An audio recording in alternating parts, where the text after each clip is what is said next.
আসসালামু আলাইকুম।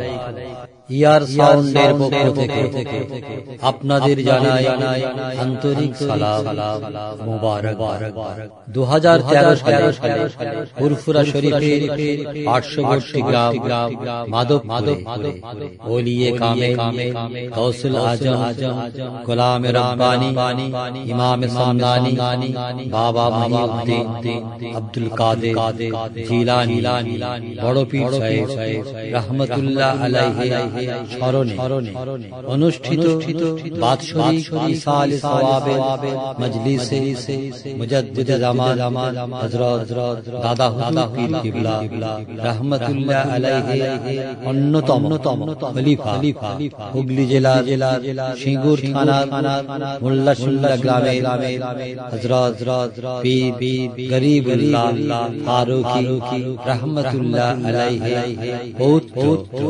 जनाब हाफिज कारी मौलाना मुफ्ती वसीउल्लाह फारूकी साहेब ईमान আমলের উপর দীর্ঘ আলোচনা করে গায়ক আপনারা আল্লাহর কাকে বলে এই শিরোনামে পরিবেশনা ইয়ার ফুরফুরা শরীফ।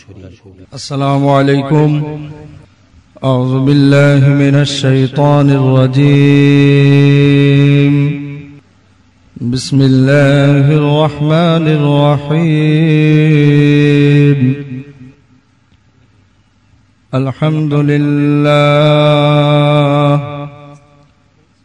الحمد لله نحمده ونستعينه ونستغفره ونؤمن به ونتوكل عليه ونعوذ بالله من شرور أنفسنا ومن سيئات أعمالنا من يهده الله فلا مضل له ومن يضلله فلا هادي له ونشهد أن لا إله إلا الله وحده لا شريك له ونشهد أن سيدنا ومولانا محمدا عبده ورسوله أرسله بالحق بشيرا ونذيرا وداعيا إلى الله بإذنه وسراجا منيرا. وقال الله تعالى في كلامه المجيد والفرقانه الحميد: إن الله وملائكته يصلون على النبي يا أيها الذين آمنوا صلوا عليه وسلموا تسليما. اللهم صل على سيدنا مولانا محمد وعلى آل سيدنا مولانا محمد. गुलाम मोहम्मद हो क्या डर है मुझको, गुलाम में उनकी गुजारा करूँगा. बलगल उला बिकमालिही हसनत जमीअ खसालिही सल्लु अलैहि व आलिहि. अल्लाहुम्मा सल्लि अला सय्यिदिना मौलाना मुहम्मद व अला आलि सय्यिदिना مولانا محمد محمد بشر محمد بشر ليس كالبشر محمد بشر ليس كالبشر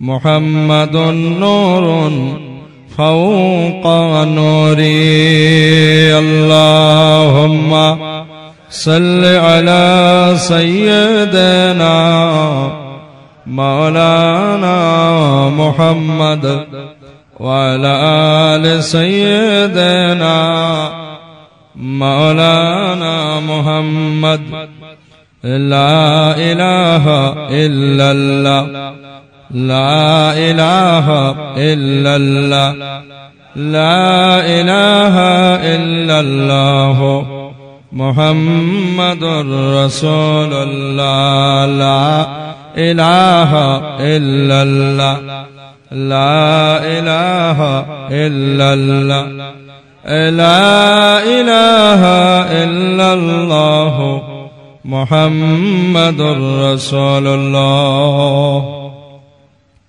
সাল্লাল্লাহু আলাইহি ওয়াসাল্লাম। আজকের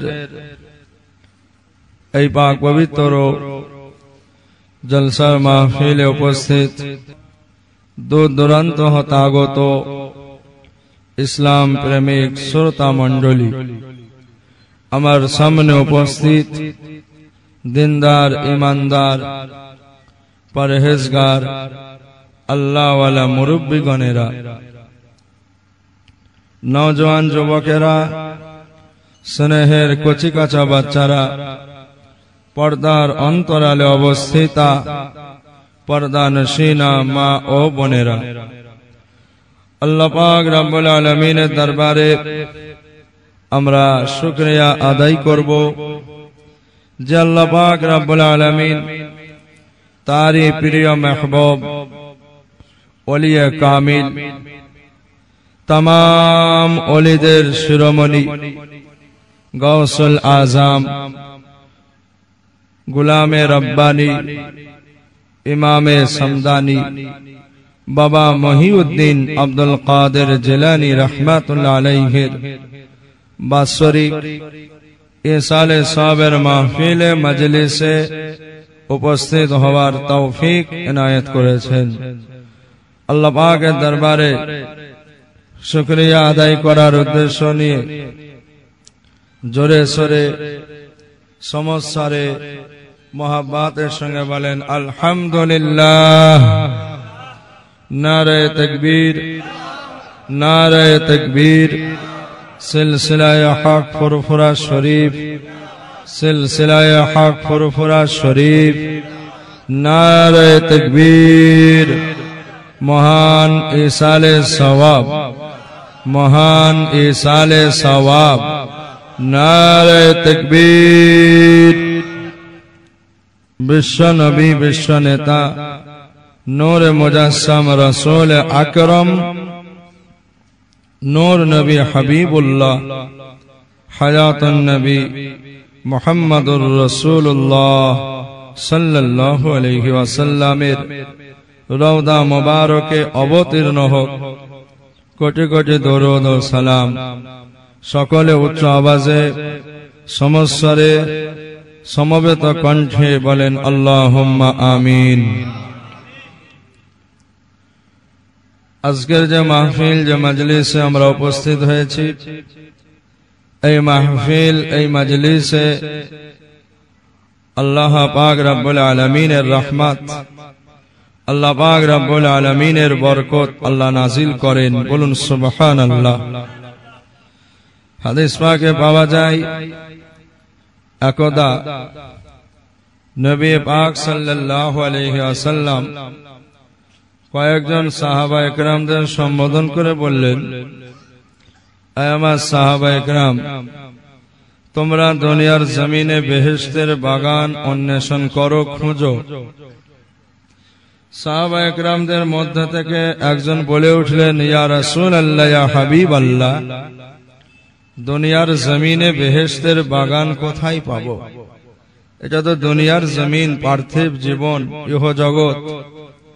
রাসূল পাক সাল্লাল্লাহু আলাইহি ওয়াসাল্লাম বললেন, আয় আমার সাহাবা, ইহ জগৎ, পার্থিব জগৎ, দুনিয়ার জমিনে বেহেশতের বাগান হলো ওই মাহফিল, ওই মজলিস যেখানে আল্লাহ আল্লাহ রাসূলের আলোচনা হয়, শরীয়তের আলোচনা হয়, কোরআন ও হাদিসের আলোচনা হয়। ওই মাহফিল মজলিস আল্লাহ পাকের দরবারে বেহেশতের বাগান বলে গণ্য হয়ে যায়। বলুন সুবহানাল্লাহ। রাসূল পাক সাল্লাল্লাহু আলাইহি ওয়াসাল্লাম বললেন, যেখানে আল্লাহ আল্লাহ রাসূলের আলোচনা হবে, শরীয়তের আলোচনা হবে, কোরআন ও হাদিসের আলোচনা হবে, সেই মাহফিলটাই হলো পৃথিবীর জমিনের বেহেশতের বাগান। আজকে যে মাহফিলে আমরা উপস্থিত হয়েছি, আমরা জানি আখেরি দোয়া পর্যন্ত এই মাহফিলে আল্লাহ আল্লাহ রাসূলের আলোচনা হবে। কথা ঠিক না বেঠিক? এই মাহফিলে শরীয়তের আলোচনা হবে, এই মাহফিলে কোরআন ও হাদিসের আলোচনা হবে, আল্লাহ পাকের পেয়ারা মাহবুবদের আলোচনা হবে। তাই যতক্ষণ শরীয়তের আলোচনা হবে ততক্ষণ এই জায়গা, এই স্থানের নাম আল্লাহ পাকের হিসাবে, আল্লাহ পাকের নজরে বেহেশতের বাগান। জোরে বলুন সুবহানাল্লাহ। তার আমরা যেখানে এখন অবস্থান করেছি এটা হলো বেহেশতের বাগান। এই মাহফিলে আল্লাহ পাকের রহমত নাজিল হবে, এটা হাদিস পাক থেকে পাওয়া যায়। আল্লাহ রাসূল সাল্লাল্লাহু আলাইহি ওয়াসাল্লাম পাক জবানে বললেন, قال رسول الله صلى الله عليه وسلم من صلى علي صلاة واحدة فصلى الله عليه بعشرة صلوات। اے আমার উম্মতীরা, যে বা যারা আমি রাসূল পাক সাল্লাল্লাহু আলাইহি ওয়াসাল্লামের মুহাব্বতে, ভালোবাসায় আবেগজনিত কণ্ঠে দরুদ শরীফ পাঠ করে, আমি রাসূল পাক সাল্লাল্লাহু আলাইহি ওয়াসাল্লামের উপরে একবার দরুদ শরীফ পড়ার বিনিময়ে ওসিলায় আল্লাহ তাআলা, আল্লাহ পাক ওই উম্মতির উপরে 10 খানা রহমত নাজিল করেন। বলুন সুবহানাল্লাহ। আপনারা বলেন, যে মাহফিলে আমরা হাজির হয়েছি, এই মাহফিলে আমরা একবার নয়, আল্লাহ চাইলে বারংবার আমরা দরুদ শরীফ পড়ি। কথা ঠিক না বেঠিক? কোন বেয়াদব মার্কা মৌলবী হলে হয়তো পড়বে না, ওহাবি মার্কা হলে। যাক, আমরা সিলসিলায়ে ফুরফুরা শরীফের মানুষ, আমরা এই মাহফিল চলাকালীন একের অধিক মানে কয়েকবার আমরা দরুদ শরীফ পাঠ করি। বলুন সুবহানাল্লাহ। একবার দরুদ শরীফ পড়ার লাভ বা ফায়দা কি হবে? রাসূল পাক সাল্লাল্লাহু আলাইহি ওয়াসাল্লাম স্বয়ং জানিয়ে দিলেন, সাল্লাল্লাহু আলাইহি বিআশরাতি সালাওয়াত। একবার দরুদ শরীফ পড়লে আল্লাহ তাআলা, আল্লাহ পাক ওই বান্দা বান্দির উপরে 10টি রহমত নাজিল করেন। তা এই মাহফিলে আমরা একবার দরুদ পড়লে আল্লাহর 10টি রহমত নাজিল হবে। জোরে বলুন সুবহানাল্লাহ। কথা ঠিক লাগছে তো? দুবার দরুদ শরীফ পড়লে 20টি রহমত আল্লাহ নাজিল করবেন। 10 বার দরুদ শরীফ পড়লে আল্লাহ পাক 100 রহমত এই মাহফিলে নাজিল করবেন। তাই আমি দাবি করলাম যে মাহফিল আমরা উপস্থিত হয়েছি, এই মাহফিল হলো আল্লাহ পাকের রহমতি মাহফিল। এই মাহফিলে আল্লাহ পাকের রহমত হাসিল করা যায়। এই মাহফিলে অবস্থান করলে আপনার আমার জীবনের অতীতে যত গুনাহে সাগীরা থাকবে বা আছে, আল্লাহ সব মাফ করে দেন। জোরে বলুন সুবহানাল্লাহ। একদল ফেরেশতা দুনিয়ার জমিনে আপনার অবতীর্ণ হয়, আর একদল সন্ধ্যার সময় অবতীর্ণ হয়। হাদিস পাকে পাওয়া যায়, একদল আছে সূর্য অস্তমিত হওয়ার সময়, আর একদল আছে সূর্য যখন উদিত হয়। তো দুই দল ফেরেশতা যখন অবতীর্ণ হয়, তো রাতে যারা অবতীর্ণ হয়েছে সূর্য ডোবার পরেই, সেই রহমতে ফেরেশতারা পৃথিবীর জমিনে ঘুরে বেড়ায়। বুঝেছেন না? তো এই মাহফিল যখন তাদের নজরে পড়বে, তারা দাঁড়িয়ে যাবে। হাদিস পাকের ভাষায় বলা হয়েছে, ওরা এই মাহফিলের আলোচনা শুনে আল্লাহ পাকের দরবারে যখন ফিরে যায়, আল্লাহ পাক জানার পরেও প্রশ্ন করেন। আল্লাহ পাক সব জানেন, তারপরেও প্রশ্ন করবেন, ও ফেরেশতারা, সূর্য অস্তমিত হওয়ার পরে পৃথিবীর জমিনে পদার্পণ করেছিলে, তো আমি আল্লাহ পাকের কোন ইমানদার বান্দাবান্দীদের মাহফিল পাওনি? তখন আল্লাহ পাকের দরবারে ফেরেশতারা এই মাহফিল বা এই সন্ধ্যায় যত মাহফিল পৃথিবীর জমিনে হয়, শরীয়তি মাহফিল, রহমতি মাহফিল, ফেরেশতারা আল্লাহ পাকের দরবারে তুলে ধরেন। আল্লাহ পাক প্রশ্ন করেন, এই আমার ফেরেশতারা, আমার ইমানদার একদল বান্দাবান্দি বেহেশতের বাগানে বসে কি আলোচনা করে? আল্লাহ পাক ওরা শরীয়তের আলোচনা করে, আপনার আলোচনা করে, জাহান্নাম আর জান্নাতের আলোচনা করে। তখন আল্লাহ পাক প্রশ্ন করেন, ও ফেরেশতারা, বান্দারা আমি আল্লাহ পাককে দেখেছে? ফেরেশতারা বলবেন, না, আপনাকে ওরা চামড়ার চোখে দেখেনি। আমার বান্দারা জাহান্নাম জান্নাত দেখেছে? আল্লাহ পাকের ফেরেশতারা বলবেন, আল্লাহ পাক, ওরা দুনিয়ার জমিনে জান্নাত আর জাহান্নাম চামড়ার চোখে দেখেনি। আল্লাহ পাক তখন বলবেন, আমার ফেরেশতারা, তোমরা সাক্ষী থাকো, আমার ইমানদার বান্দাবান্দিরা আমি আল্লাহ রাব্বুল আলামিনকে দেখেনি, জান্নাত আর জাহান্নাম চামড়ার চোখে দেখেনি, তারপরেও আমি আল্লাহর আলোচনা, শরীয়তের আলোচনার মাহফিলে বসে আমার বান্দারা আমি আল্লাহকে স্মরণ করে। তাই বান্দারা এমন ভাবে আমাকে স্মরণ করার কারণে আমি আল্লাহ রাব্বুল আলামিন ওদের বিগত জীবনের সমস্ত গুনাহ আমি আল্লাহ মাফ করে দিলাম। জোরে বলুন সুবহানাল্লাহ। এখানে গুনাহে মাফ যে বলা হয়েছে, তাফসীর কারকেরা তাফসীর করেছেন, যেখানে গুনাহে কাবীরা নয়, গুনাহে সাগীরা। বেহেশতের বাগানে তাফসীরুল কোরআন শরীফের মাহফিলে ইসলামী জলসার পরিবেশ এমন করে এই রকম বেহেশতের বাগানে বসার ওসিলায় আল্লাহ পাক, আল্লাহ তাআলা আপনার আমার জীবনের গুনাহে সাগীরা গুলো মাফ করে দেন। গুনাহে সাগীরা বলা হয় যে গুনাহগুলো অজান্তে হয়ে যায়, অসাবধানে হয়ে যায়, অনিচ্ছাকৃতভাবে হয়ে যায়। যে গুনাহগুলো করা বা যে পাপ করার কোন রকম পরিকল্পনা থাকে না, চিন্তা থাকে না, যেটা বলা হলো অসাবধানে, অজান্তে, অনিচ্ছাকৃতভাবে যে গুনাহগুলো হয়, ওই গুনাহগুলো আল্লাহ পাক এইরকম মাহফিলে বসার ওসিলায় মাফ করে দেন। জোরে বলুন সুবহানাল্লাহ। তাহলে আজকে আমরা যে মাহফিলে অবস্থান করলাম, এই মাহফিলের দুটো ফজিলত আমি এতক্ষণ পর্যন্ত আলোচনা করলাম। একটি হলো আল্লাহর রহমত আমরা সকলে পাব, আর 2 নম্বর হলো বিগত জীবনের গুনাহে সাগীরা আল্লাহ মাফ করে দেবেন। 3 নম্বর হলো এই রকম মাহফিলে বসলে আল্লাহ পাক রব্বুল আলামিন বললেন, ইমানদার যখন ইমানি মাহফিলে বসবে, আমি আল্লাহর আলোচনা করবে, তখন ইমানদারের ইমান আগের তুলনায় অনেক গুণে বর্ধিত হবে। বলুন সুবহানাল্লাহ। তাই এই মাহফিলের নাম এটাও বলা যায়, এটা হলো ইমান বাড়ার মাহফিল।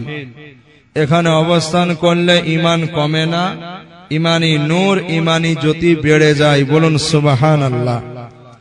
ইমান আপনার আমার অন্তরে আছে, কিন্তু সেটা তো আমরা চামড়ার চোখে দেখতে পাই না। ভাই, ইমান দেখা যায়? ইমান হলো আভ্যন্তরীণ ব্যাপার, অন্তরের সঙ্গে ওটার সম্পর্ক, ওটা খালি চোখে, চামড়ার চোখে দেখা যায় না।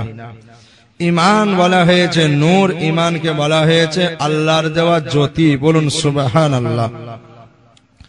কুরআন পাক আল্লাহ হাবিবের উপরে আল্লাহ তাআলা নাযিল করলেন। আমার রাসূলুল্লাহকে বললেন, আমার হাবিব, আমার নবী, আমি আল্লাহ তাআলা আল্লাহ পাক আপনার উপরে যে কিতাব নাযিল করেছি, ওই কিতাব নাযিল করার কারণ হলো লিতুখরিজান নাসা মিনাজ যুলুমাতি ইলান নূর।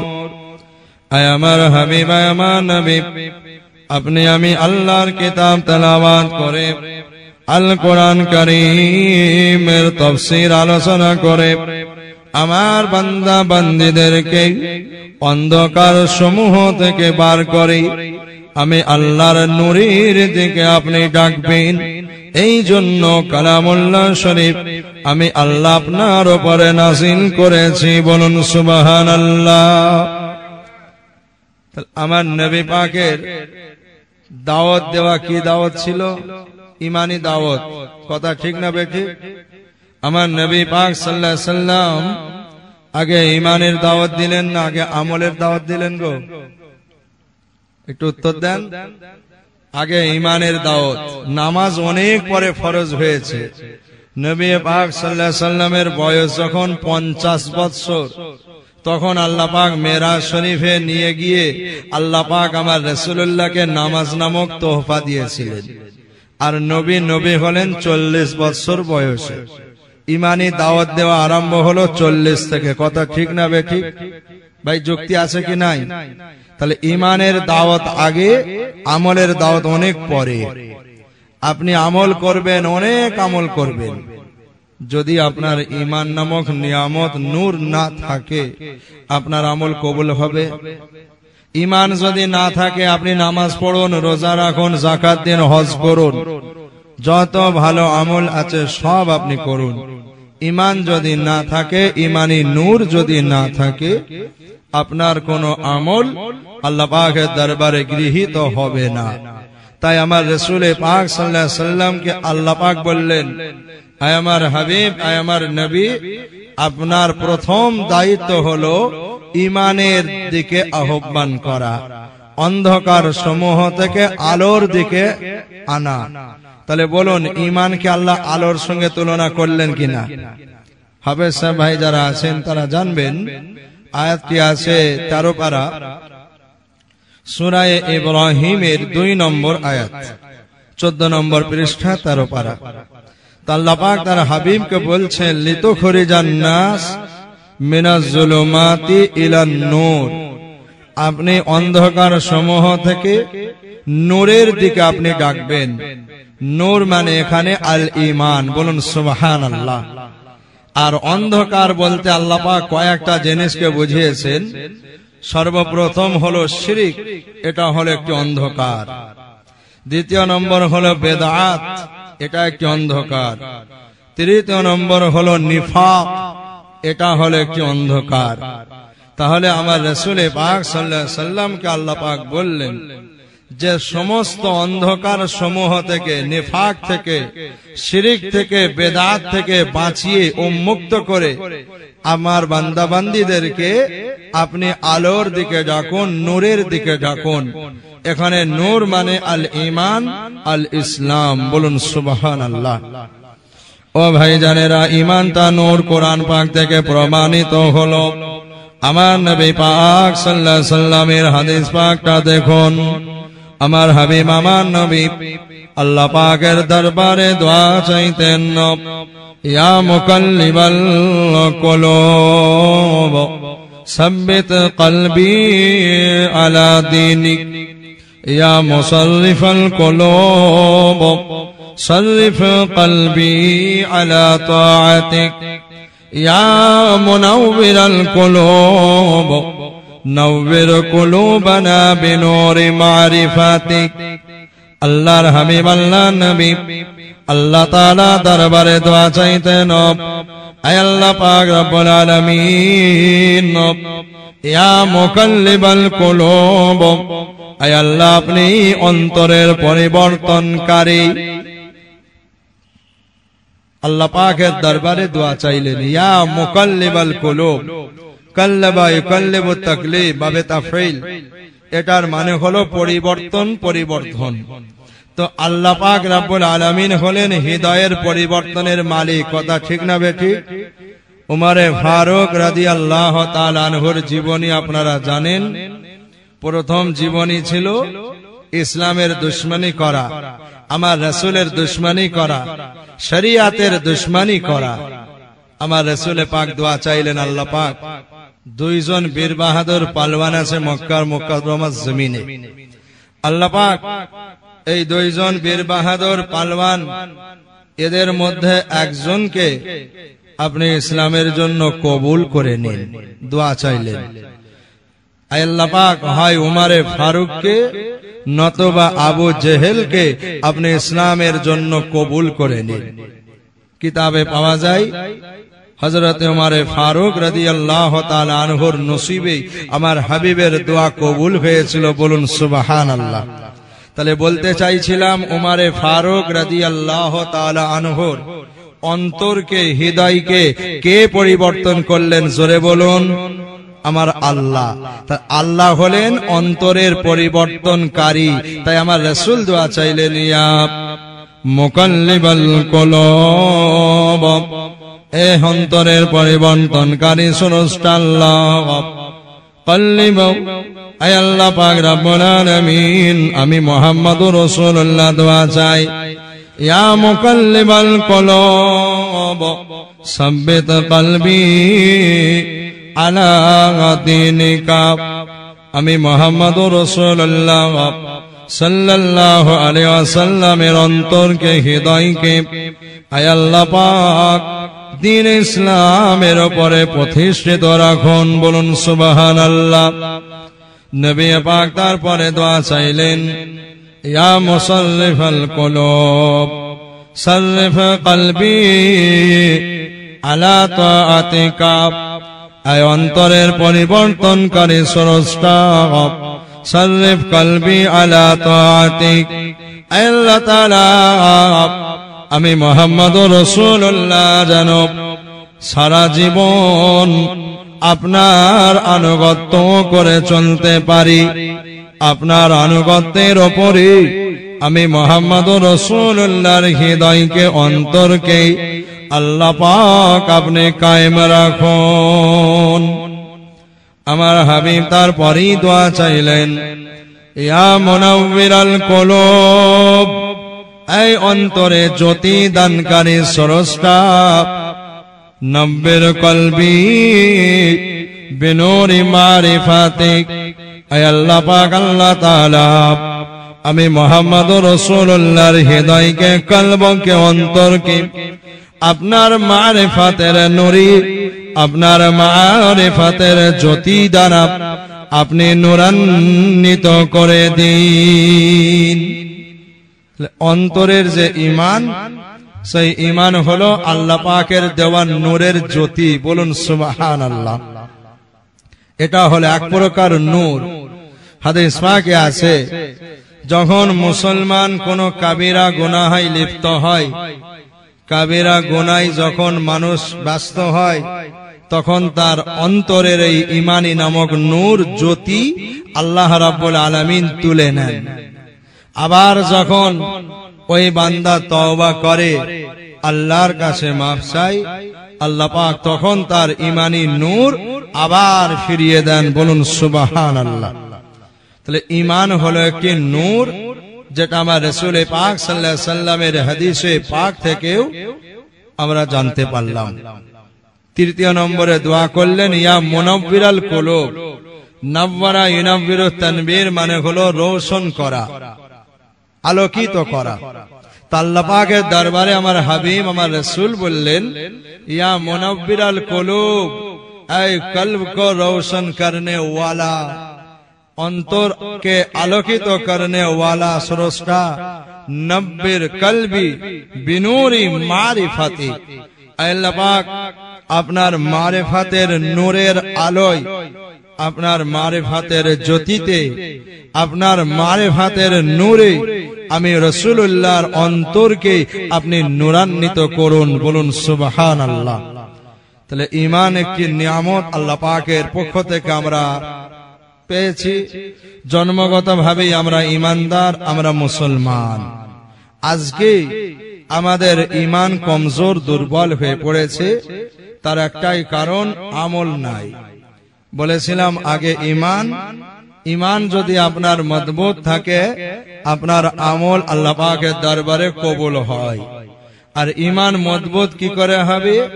যখন আপনি আমি আমল করব, আপনার আমার ঈমান আস্তে আস্তে মজবুত হবে। বলুন সুবহানাল্লাহ। আমলের কম হলে ঈমান কমজোর হয়, আমলের মাত্রা বাড়লে ঈমানি নূরের মাত্রাও আল্লাহ বাড়িয়ে দেন। এটা হাদিস পাক থেকে পাওয়া যায়।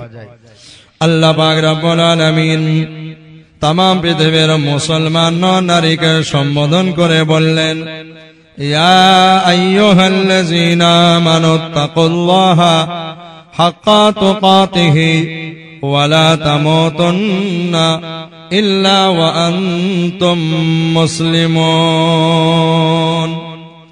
ও পৃথিবীর মুসলমানেরা, ঈমানদারেরা, আমি আল্লাহ তাআলা তোমাদের সম্বোধন করে বলে দিলাম, ইত্তাকুল্লাহা হাক্কা তুকাতিহি, তোমরা আমি আল্লাহ রাব্বুল আলামিনকে ভয় করো, ভয় করার মতো ভয় করো। ওয়ালা তামুতুন্না ইল্লা ওয়া আনতুম মুসলিমুন। পরিপূর্ণ মুসলমান মুমিন না হয়ে মৃত্যুবরণ করো না। আল্লাহ পাক এই আয়াতে দুটো হুকুম দিলেন। কটা হুকুম? আমার সঙ্গে সঙ্গে একটু তাল দেবেন। দুটো হুকুম দিয়েছেন প্রত্যেক মুসলমান নর এবং নারীকে। প্রথম হুকুম হলো ইত্তাকুল্লাহা হাক্কা তুকাতিহি, আমি আল্লাহ রাব্বুল আলামিনকে ভয় করো। আর দ্বিতীয় হুকুম হলো পরিপূর্ণ মুসলমান ঈমানদার না হয়ে মরো না, আল্লাহ মানা করলেন। ভয় দুই প্রকার। আমার আব্বাজান হুজুরকে আমরা বলতেন, দেখি হলো আল্লাহ পাকের ভয়, আল্লাহ পাকের নিয়ামত, আরেকটি হলো দুনিয়াবি বস্তুর ভয়। বিষধর প্রাণী আপনি দেখে ভয় করেন, ভাই ভয় করি তো। আপনি দেখলেন সাপ ফনা তুলে আছে, আপনি তার এই ফনা তোলা অবস্থা দেখে ভয় আপনি পালিয়ে যাবেন। পাগলা কুকুর যখন দৌড়াদৌড়ি করে, আপনি আমি তাকে ভয় করি, তার কাছ থেকে পালিয়ে যাই। তো আপনি আমি দুনিয়ার বস্তুকেও ভয় করি, আর আল্লাহ পাক বলছেন আমাকে ভয় করো। দুটো ভয় এক হতে পারে? দুটো ভয় কেমন একটু শুনে নিন। আমার আব্বাজান হুজুর বলতেন যে দুনিয়ার বস্তুর ভয়ের মানে হলো, ব্যাখ্যা হলো, যাকে আপনি ভয় করবেন আপনি তার কাছে আর যাবেন না। যে বস্তুর ভয় আপনার অন্তরে থাকবে আপনি তার কাছ থেকে অনেক দূরে চলে যাবেন। এটা হলো দুনিয়ার বস্তুর ভয়। একজন আপনার মহাশত্রু প্রাণ নিতে পারে, আপনি খবর পেয়েছেন জামাই মার্ডার করবে, অন্তরে ভয় তৈরি হলো, আপনি ওই জায়গায় আর যাবেন? তাহলে যাকে আপনি ভয় করেন দুনিয়ার জমিনে, তার কাছ থেকে আপনি আপ্রাণ চেষ্টা করে অনেক দূরে পালিয়ে যাবেন। আল্লাহর ভয় কিন্তু আলাদা, ঠিক এর বিপরীত। বলুন সুবহানাল্লাহ। আল্লাহর ভয় মানে হলো, হযরতে সাবিত ইবনে দাল্লাহ রাদিয়াল্লাহু তাআলা আনহুকে প্রশ্ন করা হলো, ও নবী পাকের সাহাবা, আল্লাহর ভয় কাকে বলে একটু বলে দিন।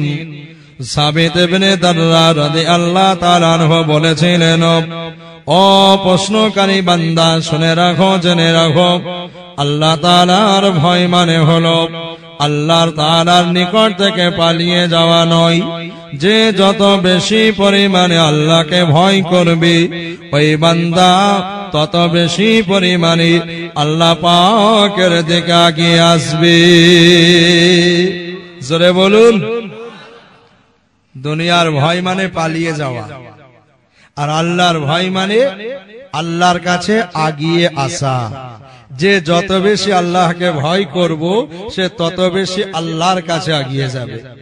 আল্লাহর কাছে আগিয়ে যাওয়া মানে আল্লাহ পাকের আনুগত্য, আল্লাহ পাকের হুকুম আহকাম বাস্তব জীবনে বাস্তবায়িত করার জন্য আগিয়ে যাওয়া। যেটা তাফসীর পাওয়া যায় বুখারী শরীফের riwayat قال رسول الله صلى الله عليه وسلم من تقرب إلي شبرا تقربت إليه ذراعا আল্লাহ তাআলা আপনার আমার নবী বিশ্ব নবী মুহাম্মদ রাসূলুল্লাহ কে বললেন, আয় আমার হাবিব আমার নবী, আপনার উম্মতিকে বলে দিন আমি আল্লাহ পাক রব্বুল আলামিনের দিকে আমার কোন বান্দা বান্দি আমি আল্লাহর সন্তুষ্টি হাসিল করার জন্য, আমি আল্লাহর ভালোবাসা হাসিল করার জন্য এক বেগদা পরিমাণ যদি আগিয়ে আসতে পারে, আমি আল্লাহ তাআলা ওই বান্দাকে এত মোহাম্মত করে এত ভালোবাসি, আমি আল্লাহ ওই বান্দার দিকে এক হাত পরিমাণ আগিয়ে যাই। আমার হাবিব আমার নবী আপনি বলে দিন, ওমান আতানি ওমান তাকাররাবা ইলাইয়া যিরাআ তাকাররাবতু ইলাইহি বাআ। আমার কোন বান্দা বান্দি আমি আল্লাহ পাকের হুকুমের দিকে আমার আনুগত্যের দিকে আমি আল্লাহর রিদামন্দে হাসিল করার উদ্দেশ্য নিয়ে আমি আল্লাহ তাআলার দিকে এক হাত পরিমাণ যদি আগিয়ে আসতে পারে, আমি আল্লাহ তাআলা আল্লাহ পাক ওই বান্দা বান্দির দিকে তাকাররাবতু ইলাইহি বাআ, আমি আল্লাহ দুই হাত প্রসারিত পরিমাণ আগিয়ে যাই। বলুন সুবহানাল্লাহ। আমার হাবিব আপনি বলে দিন, ওমান আতানি আমশি আতাইতু ইলাইহি হারবালাতান। আমি আল্লাহর কোন বান্দা বান্দি আমি আল্লাহর ভালোবাসা হাসিল করার জন্য যদি আমি আল্লাহর দিকে হেঁটে হেঁটে হেঁটে হেঁটে আসতে পারে, আমি আল্লাহ তাআলা ওই বান্দার দিকে আতাইতু ইলাইহি হারবালাতান, আমি আল্লাহ দৌড়ে দৌড়ে যাব। জোরে বলুন। এবার বলেন আল্লাহর রহমত বেশি না কম? জি হ্যাঁ, হাদিসের ব্যাখ্যায় লেখা আছে আল্লাহর দিকে যাওয়ার মানে হলো আল্লাহ পাকের হুকুম আহকামকে আমল করা। 5 ওয়াক্ত নামাজ পড়লেন, আল্লাহর দিকে আরেকটু আগিয়ে যান, তাহাজ্জুদ শুরু করেন, আল্লাহর দিকে আগানো হলো। আল্লাহর মোহাব্বত ভয় বাড়ছে, আরেকটু আগিয়ে যান, আপনি ইশরাকের নামাজ পড়ুন।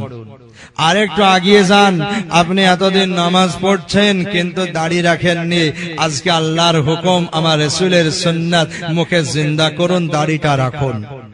তো বেআমল মানুষ যদি আস্তে আস্তে আমলের জিন্দেগিতে আসতে পারে, এটার মানেই হলো আল্লাহর দিকে আগিয়ে যাওয়া, এটার মানেই হলো বান্দার অন্তরে আল্লাহর ভয় ক্রমশ বাড়ছে। বলুন সুবহানাল্লাহ।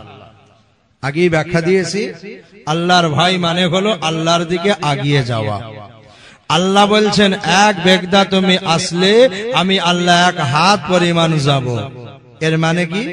এর ব্যাখ্যাই বলা হয়েছে যে আপনি যদি আল্লাহর দিকে একটুখানি আগিয়ে যান, আল্লাহর কোন হুকুম আহকাম পালন করবেন এমন মানসিকতা যদি তৈরি করেন, আল্লাহ পাক এক হাত আসবেন, মানে ওই যে মানসিকতা আপনার হয়েছে ভালো আমল করব, আল্লাহ পাক ওই আমল করার তৌফিক দিয়ে দেবেন। জোরে বলুন সুবহানাল্লাহ। কথা বুঝে আসছে বাবাজি? জি হ্যাঁ, বুখারী শরীফের হাদিসের ব্যাখ্যায় বলা হলো যে আপনি ভালো কাজের নিয়ত করুন, এই নিয়ত করা মানে আল্লাহর দিকে আগিয়ে যাওয়া। বাকি আল্লাহ পাক আপনি যতটা আসবেন তার ডবল আল্লাহ পাক আপনার উপরে রহমত এবং বরকত এবং আল্লাহ তৌফিক আপনাকে দেবেন। আমার ভাইজান, আল্লাহ পাক রব্বুল আলামিনের তৌফিক ওই বান্দার উপরে আল্লাহ দেয় যে বান্দা ভালো হবার আমল করার ইচ্ছা শক্তি প্রকাশ করে। বাবাজি, হেদায়েতের মালিক কে গো? সবাই জোরে বলুন। হেদায়েতের মালিক আমার আল্লাহ, আমার নবীও নন। নবী পাক সাল্লাল্লাহু আলাইহি সাল্লামের আপন চাচা আবু তালেবের ইন্তেকালের সময় চিন্তা করেন কেমন চাচা? যে আমার রাসূল পাক সাল্লাল্লাহু আলাইহি সাল্লামকে 43টা বছর ভালোবেসেছিল, 1-2 বছর নয় বাবা, 43টা বছর আমার হাবিবকে মহব্বত করেছিল। সেই আবু তালেবের মৃত্যুর সময় হযরতে আলী আমার নবী পাক সাল্লাল্লাহু আলাইহি সাল্লামের দরবারে গিয়ে হাজির। আসসালাতু ওয়াসসালামু আলাইকা ইয়া রাসূলুল্লাহ, ইয়া হাবিবাল্লাহ, হুজুর, ইয়া রাসূলুল্লাহ, আমার আব্বাজান তার অবস্থা খুব শোচনীয়। আমার আব্বাজান খাজা আবু তালেবের মরণাপন্ন অবস্থা। ইয়া রাসূলুল্লাহ, আব্বাজান তো কলমা পড়েনি, একবার শেষবারের মতো আপনি চেষ্টা করুন, আল্লাহর হাবিব একটু মেহেরবানি করুন। বলার সঙ্গে সঙ্গে আমার হাবিব বললেন, আলী, এমন করে বলছো কেন? তোমার ওরস জাত, তুমি ওর সন্তান, তোমার আব্বা আবু তালেব, আর আমি মুহাম্মাদের তো আপন চাচা। বলুন সুবহানাল্লাহ। আমার রাসূলুল্লাহ দৌড়ে দৌড়ে গেলেন, গিয়ে দেখছেন আবু তালেবের মরণাপন্ন অবস্থা। নবী পাক সাল্লাল্লাহু আলাইহি সাল্লাম সালাম দিয়ে বললেন, চাচাজি, 43টা বছর আল্লাহর হাবিব মুহাম্মদ সাল্লাল্লাহু আলাইহি সাল্লামকে ভালোবাসলেন, কিন্তু আপনি তো এখনো কলমা পড়েননি। 40 বছরে নবী হওয়ার পর থেকেই আপনাকে কালেমার দাওয়াত প্রতিদিন আমি দিতাম। 10 বছর ধরে আপনাকে কালেমা পাকের দাওয়াত দিয়েছি, কিন্তু আপনি গ্রহণ করেননি। তাই শেষ সময় আমি রাসূলুল্লাহ আপনার কাছে হাত জোড় করে বলি, চাচা জান, একবার আপনি কালেমায়ে তাইয়্যিব পড়ে নিন। চাচা আবু তালেব আমার রাসূল পাক সাল্লাল্লাহু আলাইহি ওয়াসাল্লামকে সম্বোধন করে বলল, আয় মুহাম্মদ, এই সময় আমারে বিরক্ত করো না। আমি আবু তালেবকে এই সময় তুমি ব্যতিব্যস্ত করো না। আমি বলছি তোমার ওই আনিত কালেমা আমি পড়তে পারি না। বলুন নাউজুবিল্লাহ।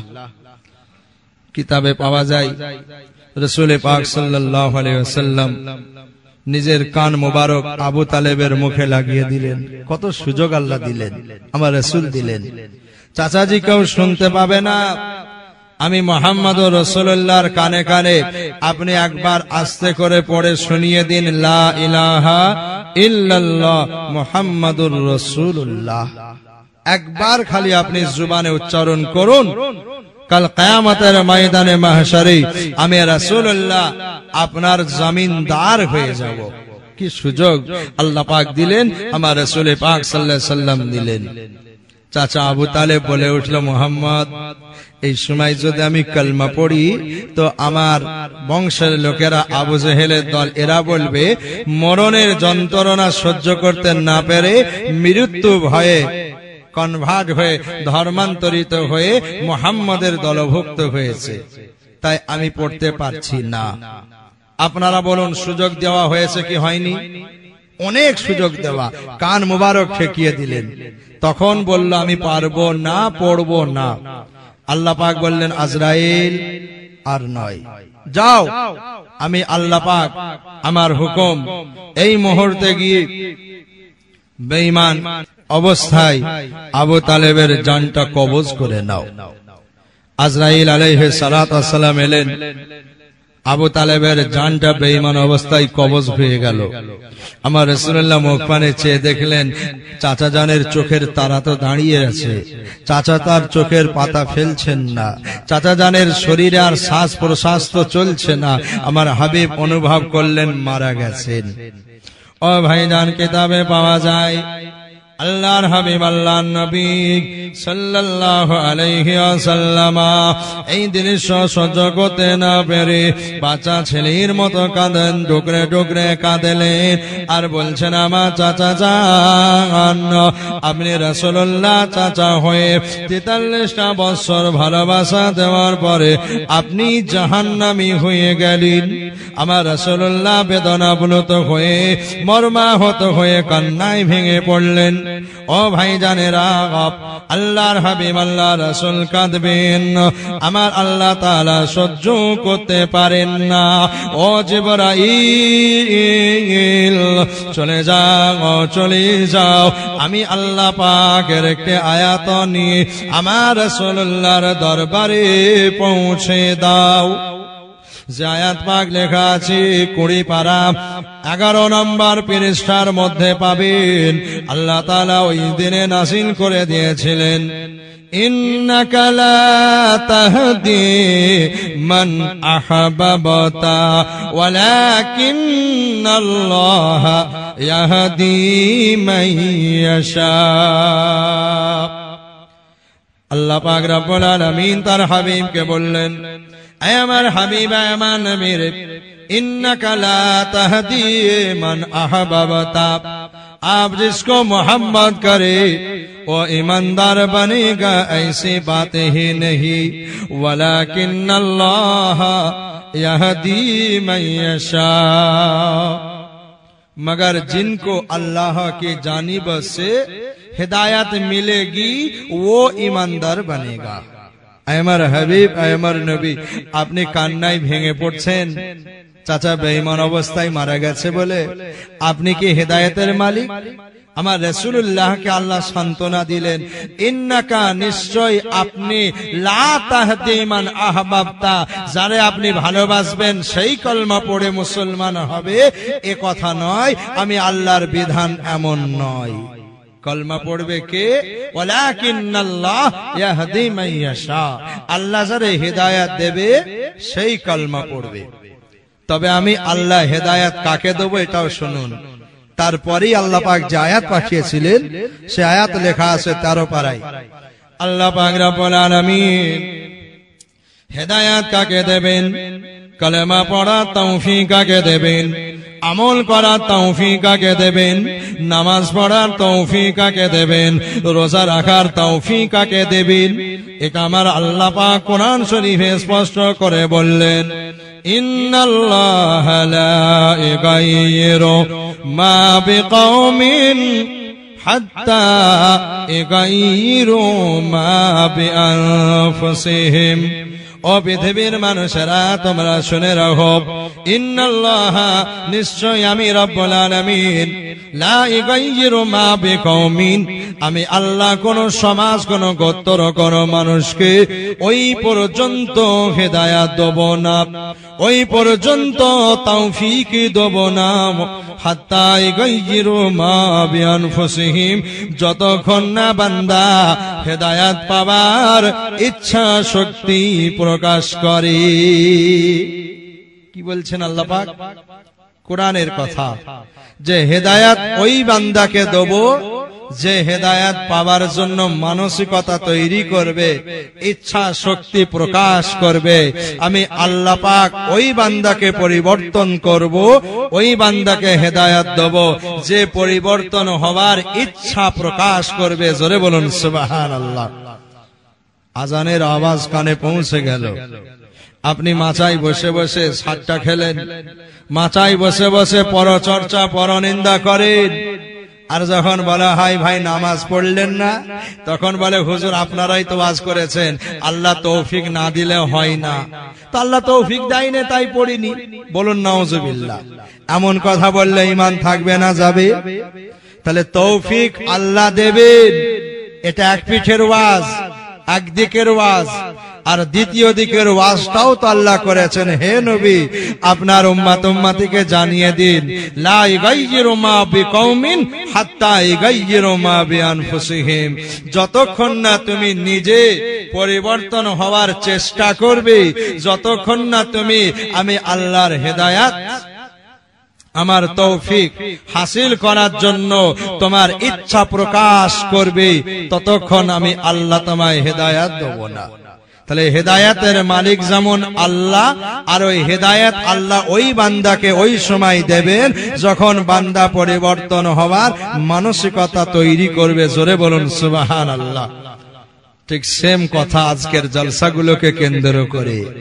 আমরা জলসা করি, মানুষ বলে হুজুর এত জলসা বাড়লো, পাড়ায় পাড়ায় জলসা, বাড়িতে বাড়িতে জলসা, গ্রামে গ্রামে জলসা, হুজুর পরিবর্তন নাই।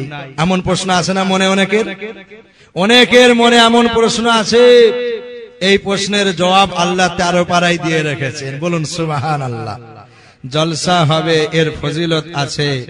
আল্লাহ হেদায়াতের মালিক, হেদায়াত দেবেন। শর্ত হলো হেদায়াত পাওয়ার জন্য আল্লাহ দরবারে আপনাকে চাইতে হবে, আল্লাহর কাছে কান্নাকাটি করতে হবে, ইচ্ছা শক্তি আল্লাহর কাছে প্রকাশ করতে হবে। বলুন সুবহানাল্লাহ। এইটাই তো আমাদের মধ্যে নাই। বাড়ি থেকে যখন বার হয়েছে ওয়াজ শুনতে, তখন দুই বন্ধু আলোচনা করতে করতে আসে, আজকে দেখবো কার গলার আওয়াজটা ভালো, ওসিউল্লাহ ফারুকের না নাজমে আলমের না আমজাদ হুজুরের। বুঝেছেন না? কে কতটা হাসাতে পারে আজকে দেখবো।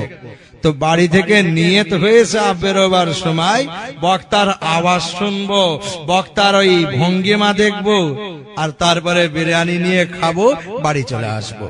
পরিবর্তন হব, এই মানসিকতা আজকে আমাদের নাই। কথা ঠিক না বেঠিক গো? ভাইজান রাগ করবেন না, এটা বাস্তব কথা। আপনি যদি পরিবর্তন হওয়ার চিন্তা করেন, অবশ্যই আল্লাহ পাক আপনাকে পরিবর্তন দেবে। জোরে বলুন সুবহানাল্লাহ। তো কোরআন শরীফ থেকে যেমন প্রমাণ দিলাম, আর হাদিসের ব্যাখ্যাটা আগেও করেছি একটু আগে, যে আল্লাহ বললেন এক বেগদা আসো, আমি 1 হাত যাব। তাহলে পরিবর্তন হওয়ার ইচ্ছা আগে প্রকাশ করতে হবে কিনা এবার বলুন? শর্তের মধ্যে আছে না যে তুমি 1 বেগদা আসো, আমি 1 হাত যাব। তাহলে আল্লাহ তৌফিক দেবেন, হেদায়াত দেবেন। শর্ত হলো তুমি আগে আমার দিকে আসো, হেদায়াত পাওয়ার জন্য মানসিকতা তৈরি করো, আমার কাছে কাঁদো। হযরত গাউসুল আজম বাবা মহিউদ্দিন আব্দুল কাদের জিলানী রাহমাতুল্লাহ আলাইহি হুজুরের দরবারে আল্লাহর একজন নওজোয়ান যুবক বান্দা এসে সালাম দিলেন। আসসালামু আলাইকা ইয়া ওয়ালিয়াল্লাহ। হযরত গাউসুল আজম বাবা মহিউদ্দিন আব্দুল কাদের জিলানী রাহমাতুল্লাহ আলাইহি হুজুর জবাব দিয়ে বললেন, ও নওজোয়ান যুবক, উদ্দেশ্য কি বলো? ইয়া ওয়ালিয়াল্লাহ, আল্লাহর ওলি, আমি আপনার দরবারে এসেছি বড় পরেশান হয়ে, বিপদগ্রস্ত হয়ে। হযরত গাউসুল আজম বললেন, ও নওজোয়ান যুবক, তোমার বিপদটা কি বলো? ওই সময় নওজোয়ান যুবক বলেছিল, হুজুর আমার ব্যবসায় অবনতি হয়েছে, হুজুর একটু দোয়া করুন, তাবিজ দিন। আল্লাহর ওলি ওই সময় নওজোয়ান যুবকটাকে বসিয়ে প্রশ্নের পর প্রশ্ন শুরু করলেন।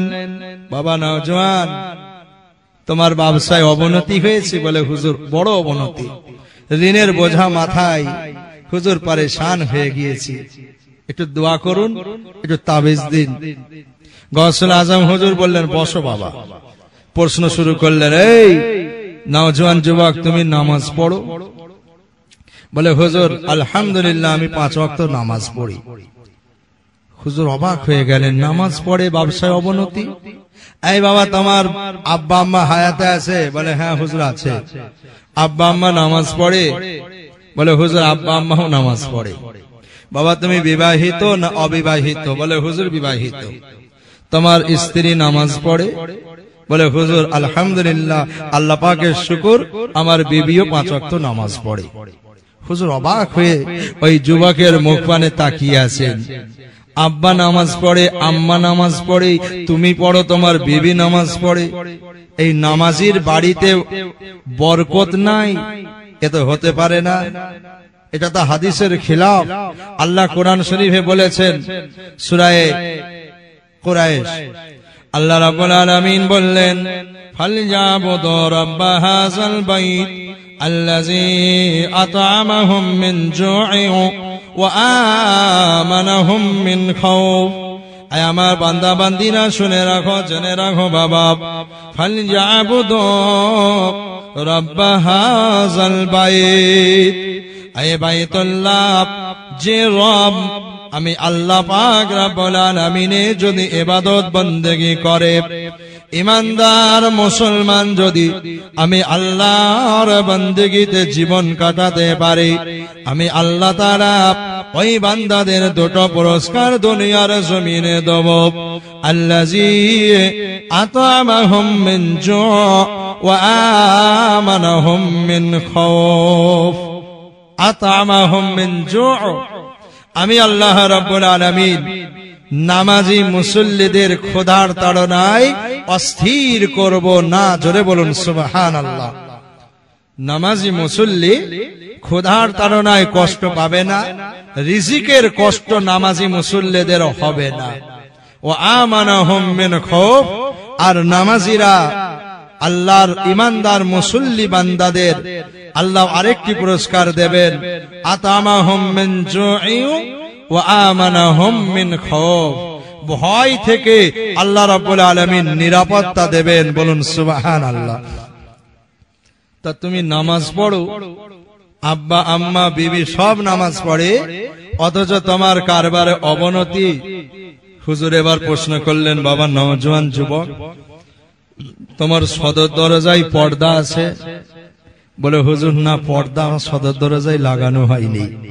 বলে যাও, তোমার তাবিজের প্রয়োজন নাই, তোমার জন্য কোন রকমের কিছুই প্রয়োজন মনে করি না। তবে যাও, আমি গাউসুল আজম আব্দুল কাদেরের একটি হুকুম তুমি পালন করবে। বাড়িতে যাওয়া মাত্রই সদর দরজায় পর্দা লাগিয়ে দেবে। এই আমল তুমি করো, 1 মাস পরে আমার দরবারে আবার তুমি আসবে। বাড়িতে গিয়েছে, বিবি বলল, হুজুর কি বললেন? তাবিজ দিয়েছে। বলছে কেমন হুজুরের কাছে পাঠালে? হুজুর তাবিজও দেয়নি, দোয়াও করেনি, পানি পড়াও দেয়নি, কিছুই করেনি। কি বললো হুজুর? না, হুজুর বলেছে সদর দরজায় পর্দা লাগিয়ে দিতে। বিবি বলছে, তা হুজুর যখন বলেছেন তা আমল করো। সদর দরজায় পর্দা লাগিয়ে দিয়েছে। 1 মাসের মধ্যেই আল্লাহর হুকুম, আল্লাহর ওলিদের নেক নজর, আল্লাহর বান্দার বাড়িতে তার ব্যবসায় আল্লাহ এত বরকত দিলেন, এত বরকত দিলেন, সব ঋণ পরিশোধ হয়ে কিছু অর্থ সঞ্চয় হয়ে গেল। বলুন সুবহানাল্লাহ। জোরে বলুন সুবহানাল্লাহ। আর ঋণ নাই। কি ব্যাপার হুজুরের দারুণ কারামত! গাউসুল আজম হুজুরের কি ব্যাপার! সদর দরজায় পর্দা লাগাতে বললেন, এরই মাঝে 1 মাসের মধ্যেই কারবারে উন্নতি, চরম উন্নতি। হুজুরের কাছে এসেছে আবার, আসসালামু আলাইকুম।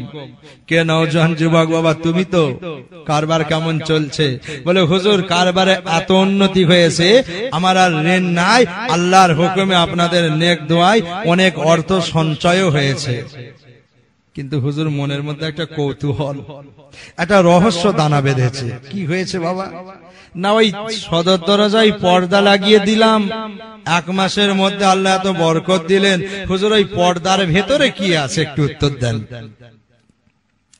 ওই সময় গাউসুল আজম বাবা মহিউদ্দিন আব্দুল কাদের জিলানী রাহমাতুল্লাহ আলাইহি হুজুর বললেন, ও নওজোয়ান যুবক, তুমি শুনে রাখো, জেনে রাখো বাবা, আমি যখন তোমায় প্রশ্ন করলাম, তুমি বললে আমি নামাজ পড়ি, আব্বা আম্মা নামাজ পড়ে, আমার বিবিও নামাজ পড়ে, তখন আমাকে আল্লাহ পাক গায়বে আওয়াজ দিয়ে জানিয়ে দিলেন, ও আব্দুল কাদের, ওই বান্দাকে বলে দাও সদর দরজায় যেন পর্দা লাগিয়ে দেয়। ও নওজোয়ান যুবক, তুমি শুনে রাখো, তোমার সদর দরজায় পর্দা না থাকার কারণে তোমার রাস্তা ধারে বাড়ি বেনামাজিরা রাস্তা দিয়ে যাতায়াত করে, তোমার বাড়িতে উঁকি ঝুঁকি মারে, বেনামাজিদের কোন দৃষ্টির পড়ার কারণে, বেনামাজির কোন নজর পড়ার কারণে আল্লাহ তাআলা তোমার ব্যবসায় অবনতি দিলেন। আজকে যখন পর্দা লাগিয়ে দিয়েছ, আর বেনামাজিদের কোন নজর তোমার ওই বাড়ির ভিতরে যায় না, আল্লাহ তাআলা আবার তোমার কারবারে বরকত দিয়ে দিলেন। জোরে বলুন সুবহানাল্লাহ। কি বুঝালেন হুজুর? বুঝাতে চাইলেন যে নামাজ আল্লাহ পাকের একটি বড় নিয়ামত। তুমি নামাজ পড়ো, বাড়ির সবাই নামাজ পড়ে, কিন্তু বেনামাজির কোন নজর তোমার বাড়িতে পড়ে, এই জন্য তোমার কারবারে আল্লাহ অবনতি দিয়েছেন। এবার একটু ভাবুন, চিন্তা করুন, আজকে আমার বাড়িতে আপনার বাড়িতে কি সবাই নামাজ পড়ি? কি গো, বেনামাজির কোন নজর পড়ার কারণে আল্লাহ যদি ব্যবসায়ী অবনতি দেন, বরকত তুলে নেন, আজকে তো আপনার আমার বাড়িতে সবাই বেনামাজি। আব্বা নামাজ পড়ে না, মা পড়ে না, আমি পড়ি না, বিবি পড়ে না, সন্তান সন্ততিরা নামাজ পড়ে না। কি করে ভাবছেন বরকত হবে? কথা ঠিক না বেটি? আর এই বেবরকতির আযাব আজকে আমার মুসলিম সমাজকে গ্রেফতার করেছে। এটা আল্লাহ পাকের একটি গজব। আমি বলিনি, কোরআন কি বলছে শুনুন।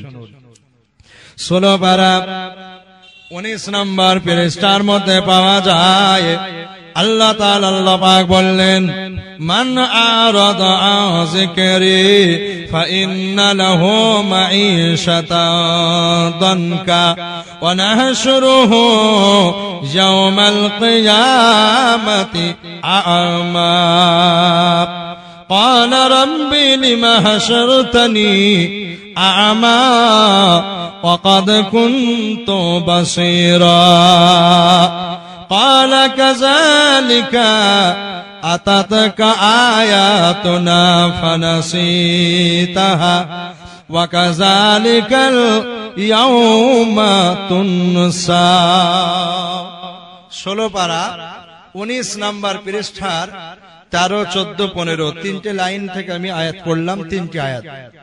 এই আয়াত আল্লাহ রাব্বুল আলামিন বললেন, মান আরাদা আন যিকরি, যারা আমি আল্লাহ রাব্বুল আলামিনের হুকুম অমান্য করে জীবন যাপন করবে, যারা আমার রাসূলের তরিকাকে উপেক্ষা করে অবমাননা করে জীবন যাপন করবে, যারা আমি আল্লাহ পাকের শরীয়ত মোতাবেক জীবন যাপন করে না, আমি আল্লাহ পাকের নাফরমানি, আমার রাসূলের নাফরমানিতে জীবন কাটাবে, তাদের জন্য দুটো শাস্তি অনিবার্য। কটা শাস্তি আল্লাহ বললেন? দুটো। একটি দুনিয়ার জমিনে আল্লাহ দেবেন, আর একটি কিয়ামতের দিনে যখন কবরের জমিন থেকে জীবিত করে আল্লাহ তুলবেন। 16 পারা 19 নম্বর পৃষ্ঠা 13 নম্বর লাইনে লেখা আছে, আল্লাহ রাব্বুল আলামিন বললেন, মান আরাদা যিকরি, যে বাজার আমি আল্লাহকে ভুলে জীবন যাপন করবে, আমার শরিয়াত মোতাবেক চলবে না, ইবলিসের অনুকরণ করে চলবে, আমি আল্লাহ ওই বান্দাদের উপরে নারাজ হয়ে যায়, অসন্তুষ্ট হয়ে যায়, আমি আল্লাহ ওই বান্দাদের জীবনে একটি আযাব দেব। ওই আযাবটার নাম হলো ফাইন্না লাহু মাঈশাতান দানকা, বান্দার জীবনটা আমি আল্লাহ সংকীর্ণ করে দেব, অনেক টাকা দেব, কিন্তু বরকতটা দেব না। আমার ভাইজান, আল্লাহ রাব্বুল আলামিন বললেন জীবন সংকীর্ণ হয়ে যাবে। এটার তাফসীর ইবনে কাসিরের মধ্যে লেখা আছে, আল্লাহ রাব্বুল আলামিন জীবনের সব কিছু উপকরণ দেবেন, কিন্তু একটি নিয়ামত আল্লাহ দেবেন না। ওই নিয়ামতের নাম হলো শান্তি।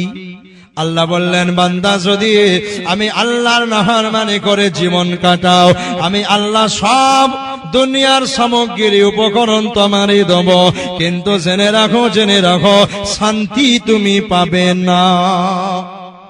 আজকে তাই চলছে না আযাব। টাকা আছে মুসলমানের, দুটো সোনার দোকান, অনেক টাকার মালিক, কিন্তু তারপরেও পীরের আওলাদ আমাদের কাছে আসে অনেক মানুষ, বলে হুজুর মরে গেলাম। কি হয়েছে? মরে গেলি? তুই জিন্দা তো বসে আছিস আমার সামনে। বলে হুজুর মরে গেলাম মানে জানটার ভেতরটা একবারে জ্বলে সারখার হয়ে গেছে। কি হয়েছে বলবেন তো?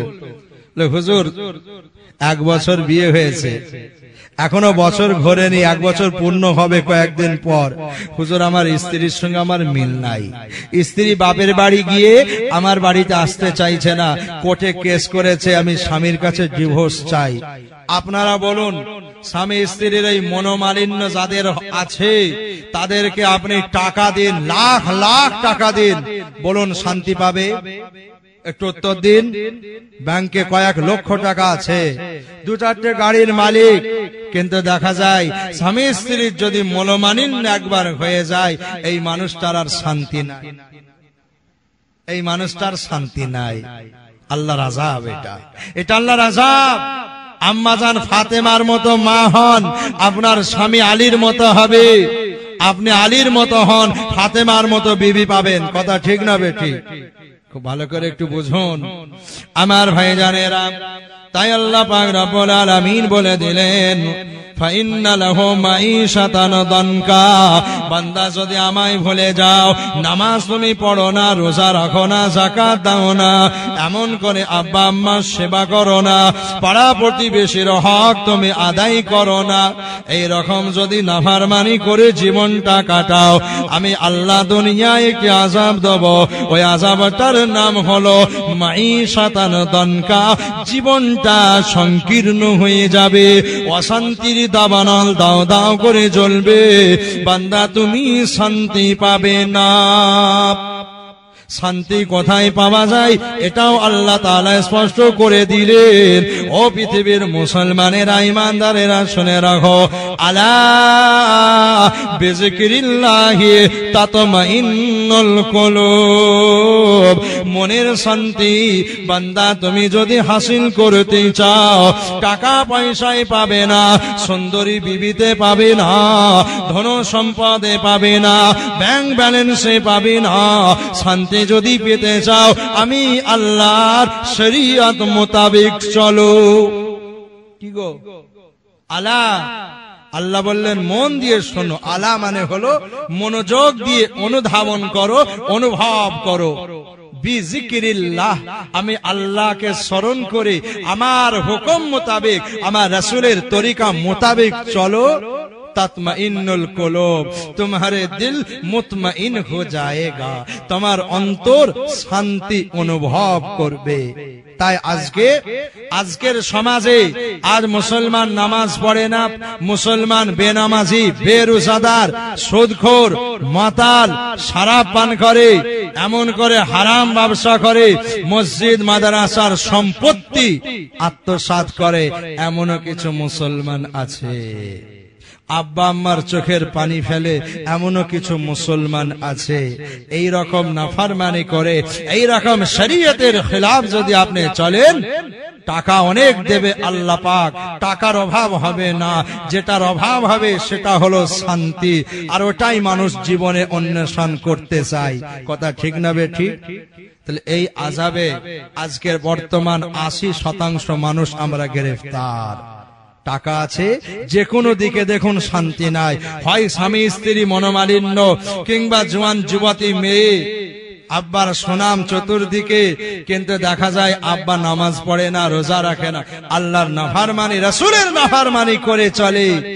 কিরকম আল্লাহ শান্তি কেড়ে নিলেন। 15-20 বছর বয়সে গিয়ে মেয়ে আব্বা আম্মার অবর্তমানে একজনের সঙ্গে প্রেম ভালোবাসা করে আব্বা আম্মার মুখ, আব্বা আম্মাকে অসম্মান করে পালিয়ে গেল। আপনি বলুন, এই ঘটনা আজকের সমাজে ঘটে, যে আব্বা আম্মার বাড়িতে এমনটি হবে, সেই আব্বা আম্মার লাখ লাখ টাকা থাকলেও আপনি বলুন শান্তি ওই মুহূর্তে এলো? একটু উত্তর দিন। আবার যদি ভালো বাড়ি হয়, মানে একটু নামি দামি যদি বাড়ি হয়, তাদের বাড়ির মেয়ে যদি এমন অঘটন ঘটায়, সমাজে মুখ দেখাতে পারে না। এটাও সেই এক প্রকার সংকীর্ণময় জীবন, অশান্তিময় জীবন হবে ওটা। তুমি ভাবছো যে আমার মেয়েকে আমি ভালো করব, আমার ছেলেকে আমি ভালো করব। আল্লাহর শরীয়ত বলছে তুমি যদি ভালো হও, গাছটা ভালো হবে, ফলটা ভালো হবে। তুমি মা যদি ভালো হও, তোমার ঔরসজাত সন্তানও ভালো হবে। কথা ঠিক না বেঠিক আমার ভাইজান? যাই হোক, যে কোনো ভাবে আজকে সমাজটা বিশ্লেষণ করে দেখুন, গবেষণা করে দেখুন, আজকে 90% মুসলমান আল্লাহর আযাবে গ্রেফতার। হয় স্বামী স্ত্রী মনোমালিন্য, শান্তি নাই, ছেলে মেয়ে অঘটন ঘটালো, বাপ মার মনে শান্তি নাই, টাকা পয়সা আল্লাহ অনেক দিয়েছে, কিন্তু দেখা যায় এমন একটা পজিশন হয়েছে, শান্তি দুনিয়ার জমিনে পাই না। তাই আল্লাহ পাক কোরআন বলে দিয়েছে, ও পৃথিবীর পৃথিবীর মুসলমানেরা তোমরা আমি আল্লাহর কাছে ফিরে আসো, আমার রাসূলের দিকে ফিরে আসো, শরিয়াতের দিকে ফিরে আসো। শরিয়াত মোতাবেক যদি চলতে পারো আমি আল্লাহ পাক তোমার অন্তরে শান্তি দিয়ে দেব। জোরে জোরে বলুন সুবহানাল্লাহ। এতক্ষণ আলোচনা করলাম যে আল্লাহর নাফরমানি করলে দুনিয়াতেও আযাব আছে। আযাব যে দুনিয়ায় আছে এটা আরেকটি আয়াত মনে পড়ে যায়। আয়াতে পাক আছে 21 পারা 16 নম্বর পৃষ্ঠা প্রথম আয়াত। আল্লাহ পাক রব্বুল আলামিন বললেন ওয়ালা নুযিকান্নাহুম মিনাল আযাবিল আদনা। আদনা মানে হলো কম। এই শব্দটি বাংলায় ব্যবহার হয়, বলে না আদনা। তো আদনা মানে হলো কম। কোরআনে আল্লাহ বললেন ওয়ালা নুযিকান্নাহুম মিনাল আযাবিল আদনা। আমি আল্লাহ পাক দুনিয়ার জমিনে যারা আমার নাফরমানি করে, যারা আমি আল্লাহ পাকের অবাধ্য হয়ে জীবন অতিবাহিত করে, আমি আল্লাহ তাদেরকে আযাবিল আদনা অল্প আযাব আমি আল্লাহ দিতে চাই। এই অল্প আযাব দেওয়াটাও আমি আল্লাহর রহমত। জোরে বলুন সুবহানাল্লাহ। কেন অল্প আযাব দেয়, কেন অল্প শাস্তি দুনিয়ার জমিনে দেন, আল্লাহ তাআলা স্বয়ং তার ব্যাখ্যা করে দিলেন লাআল্লাহুম ইয়ারজিউন। শায়াদ কে ইনসান লौट कर हमारी जानिब आ जाए। আমি আল্লাহ পাক আমার নাফরমানি করলে অল্প আযাব দুনিয়ার জমিনে দেব, যাতে বান্দা আযাবে গ্রেফতার হওয়ার পরে পরিবর্তন হওয়ার মানসিকতা নিয়ে আমি আল্লাহর দিকে ফিরে আসে। এই জন্য একটু আযাব দুনিয়ার জমিন আমি আল্লাহ দেব। এটা হলো দুনিয়ার আযাব। আর যখন কিয়ামতের ময়দানে তুলবেন দুনিয়া প্রেমিক মানুষদের কি অবস্থা হবে, কত কঠিন অবস্থা দেখুন। আল্লাহ রাব্বুল আলামিন বললেন 16 পারা আপনার 19 নম্বর পৃষ্ঠা 14 নম্বর লাইনে লেখা আছে ওয়ানাহশুরু ইয়াউমাল কিয়ামাতি আ'মা। আমি আল্লাহ নাফরমানি করে যারা জীবন কাটাবে, আমার রাসূলুল্লাহর নাফরমানি করে যারা জীবন কাটাবে, দুনিয়ার আযাবটা তো দেব, জীবনটা সংকীর্ণ হবে। এইভাবে জীবন কাটাতে কাটাতে কঠিন কষ্টের সম্মুখীন হয়ে বান্দার জীবনটা যখন শেষ হয়ে যাবে, জীবন প্রদীপ যখন নিভে যাবে, ওই বান্দা কবরে কবরস্থ হবে। কিয়ামতের সিংহায় ফুঁক দেওয়া মাত্র আমি আল্লাহ তাআলা আমার নাফরমান বান্দা বান্দীদেরকে কবর থেকে তুলব। ওয়ানাহশুরুহু ইয়াউমাল কিয়ামাতি আ'মা।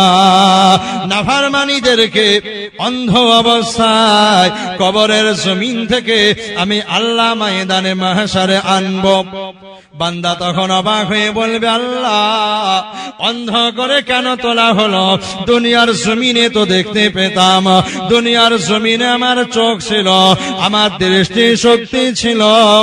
বান্দা আল্লাহ দরবারে প্রশ্ন করে বলবে লিমা হাশারতানি আমা ওয়া কাদ কুনতু बसीरा। अंधा बनाकर क्यों उठाया गया, हालांकि दुनिया में जमीन में मेरी निगाह थी। আল্লাহ দুনিয়ার জমিনে আমার দৃষ্টি শক্তি ছিল, অথচ আজকে অন্ধ করে তোলা হলো কেন? আল্লাহ কেন অন্ধ করা হলো বলুন? আল্লাহ পাক এই সময় কি বলবেন? আজকে কোরআন পাকে আল্লাহ জানিয়ে দিয়েছেন। 16 পারা 19 নম্বর পৃষ্ঠা 15 নম্বর লাইনে লেখা আছে, আল্লাহ সেদিনে বলবেন কাযালিকা আতাতাকা আয়াতুনা ফানাসিতাহা ওয়া কাযালিকাল ইয়াউমা তুনসা। বান্দা বলবে আল্লাহ পাক অন্ধ করে কেন তোলা হলো? আমি তো দুনিয়ায় দেখতে পেতাম। আল্লাহ বলবেন এই তার কারণ শোন। আতাতকা আয়াতুনা, দুনিয়ার জমিনে যখন তুমি হায়াতে ছিলে, তোমার জীবদ্দশায় আমি আল্লাহ পাকের শরীয়তের আইন কোরআনের আইন, আমার আহকাম পুঙ্খানুপুঙ্খানু ভাবে, সম্পূর্ণ ভাবে, বিস্তারিত ভাবে তোমার কাছে পৌঁছে দেওয়া হয়েছিল। কথা ঠিক না? নামাজ পড়তে হয় এটা প্রত্যেক মুসলমান জানে, রোজা রাখতে হয় মুসলমান জানে, নামাজ পড়া রোজা রাখা ফরজ, যাকাত দেওয়া ফরজ, এমন করে সুদ খাওয়া হারাম, পণ নেওয়া হারাম, বাপ মার চোখের পানি ফেলা আল্লাহ মানা করেছেন, বাপ মার সেবা করা ফরজ, ইত্যাদি ইত্যাদি শরিয়াতের জ্ঞান প্রত্যেকটা মুসলমানের কানে আল্লাহ পৌঁছে দিয়েছেন। কথা ঠিক না বেঠিক? আলেম উলামাদের জবানে হোক, ইমাম সাহেবের জবানের দ্বারাই হোক, আল্লাহর ওলিদের জবানের দ্বারাই হোক, যে কোনো ভাবে প্রত্যেক মুসলমান ইমানদারের কাছে শরিয়াতের আইন, কোরআনের আইন, আল্লাহর আহকামাত পুঙ্খানুপুঙ্খানু ভাবে পৌঁছে গেছে, আমরা পেয়েছি।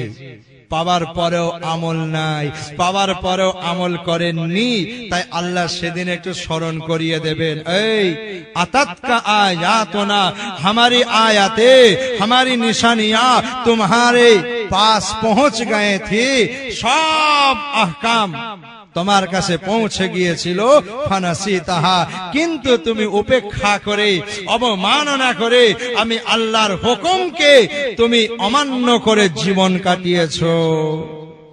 তো তুমি দুনিয়ার জমিনে আমি আল্লাহকে ভুলেছো, দুনিয়ার জমিনে আমার হুকুমকে ভুলেছো, দুনিয়ার জমিনে আমার রাসূলের সুন্নাতকে তুমি ভুলে জীবন কাটিয়েছো, ইবলিসের মতো, বেঈমানের মতো জীবন কাটিয়েছো। তুমি যেমন দুনিয়ায় আমারে ভুলেছো, আমি আল্লাহ ওয়া কাযালিকাল ইয়াউমা তুনসা, অনুরূপ ভাবে আমি আল্লাহকে তোমাকে ভুলে গেলাম। এবার আপনারা ভাবুন, কিয়ামতের ময়দানে মাহশারে আল্লাহ পাক যদি ভুলে যান, ভাই নাজাত পাওয়ার কোন ওসিলা থাকবে? একটু উত্তর দিন। আল্লাহ স্বয়ং যদি বলে তুমি আমায় দুনিয়ায় ভুলেছো, আজকে আমিও তোমায় ভুলে গেলাম, তাফসীরে পাওয়া যায় এমন কথা আল্লাহ পাক যাদেরকে বলবেন ময়দানে মাহশারে, তাদের সবার ঠিকানা হবে জাহান্নাম। এই জন্য বলছিলাম, আল্লাহর হুকুম মোতাবেক চলা, আল্লাহর শরীয়ত মোতাবেক চলা, আল্লাহর তৌফিক হাসিল করার জন্য ইচ্ছা শক্তি একটু প্রকাশ করা। ও ভাইজানেরা, আবু তালেবকে আল্লাহ হেদায়াত দাননি, আমি শুনেছিলাম, এই জন্য আল্লাহ হেদায়াত দান নাই। আল্লাহ পাক তার রাসূলকে বললেন, আয় আমার হাবিব, আয় আমার নবী রে, আপনার চাচা আবু তালেবকে আমি আল্লাহ সুযোগ দিলাম, আপনি সুযোগ দিলেন, কান মোবারকটা মুখে লাগিয়ে দিলেন, এরপরও কালমা পড়তে চাইলো না, মানে ইচ্ছা শক্তি প্রকাশ করলো না, তাই আমি আল্লাহ ওরে হেদায়াত দিলাম না।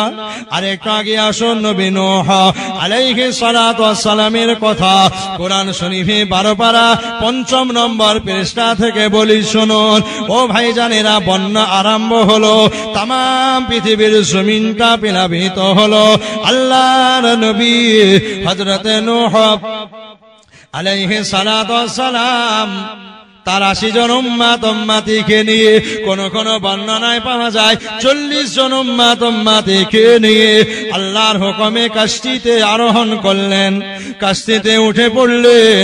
আল্লাহর আযাব আরম্ভ হলো। যখন পরিমাত্রা বাড়ে, আল্লাহর নবী নূহ আলাইহিস সালাতু ওয়াস সালামের জাহাজটা চলতে আরম্ভ করলো। কিন্তু এমন সময় নবী নূহ চেয়ে দেখেন, আমার জাহাজ, আমার ঔরসজাত সন্তান কেনান তো নাই। সবাইকে বলে, বাবা কেনান কই গো, আমার কলিজার টুকরা নয়নের মণি কই? অনুসারীরা বলল, হুজুর আপনার কেনান তো ঈমান আনেনি, তাই ঈমানি জাহাজে আসতেও চাইনি, ওই যে আপনার কেনান, আপনার ছেলে পানিতে ভাসছে, হাবুডুবু খাচ্ছে। ও ভাইজান, কোরআন থেকে শুনুন। এমন সময় আল্লাহ নবী নূহ আলাইহিস সালাতু ওয়াস সালাম সন্তানকে লক্ষ্য করে প্রীতি ও স্নেহ জেগে ওঠে আর বলে, আয় আমার কলিজা টুকরা, ও বাবা কেনান, তুমি শোনো, আমার এই জাহাজে আরোহণ করো, আমার জাহাজে আসো। আল্লাহর আযাবের পানি থেকে আল্লাহ কোন বেঈমানকে বাঁচাবেন না। কিন্তু ভাইজান, ছেলেকে সুযোগ দেওয়া হলো। ছেলে কি বলে উঠলো শুনুন, ক্বালা সাআবি ইলা জাবালি ইয়াসিমুনি মিনাল মা।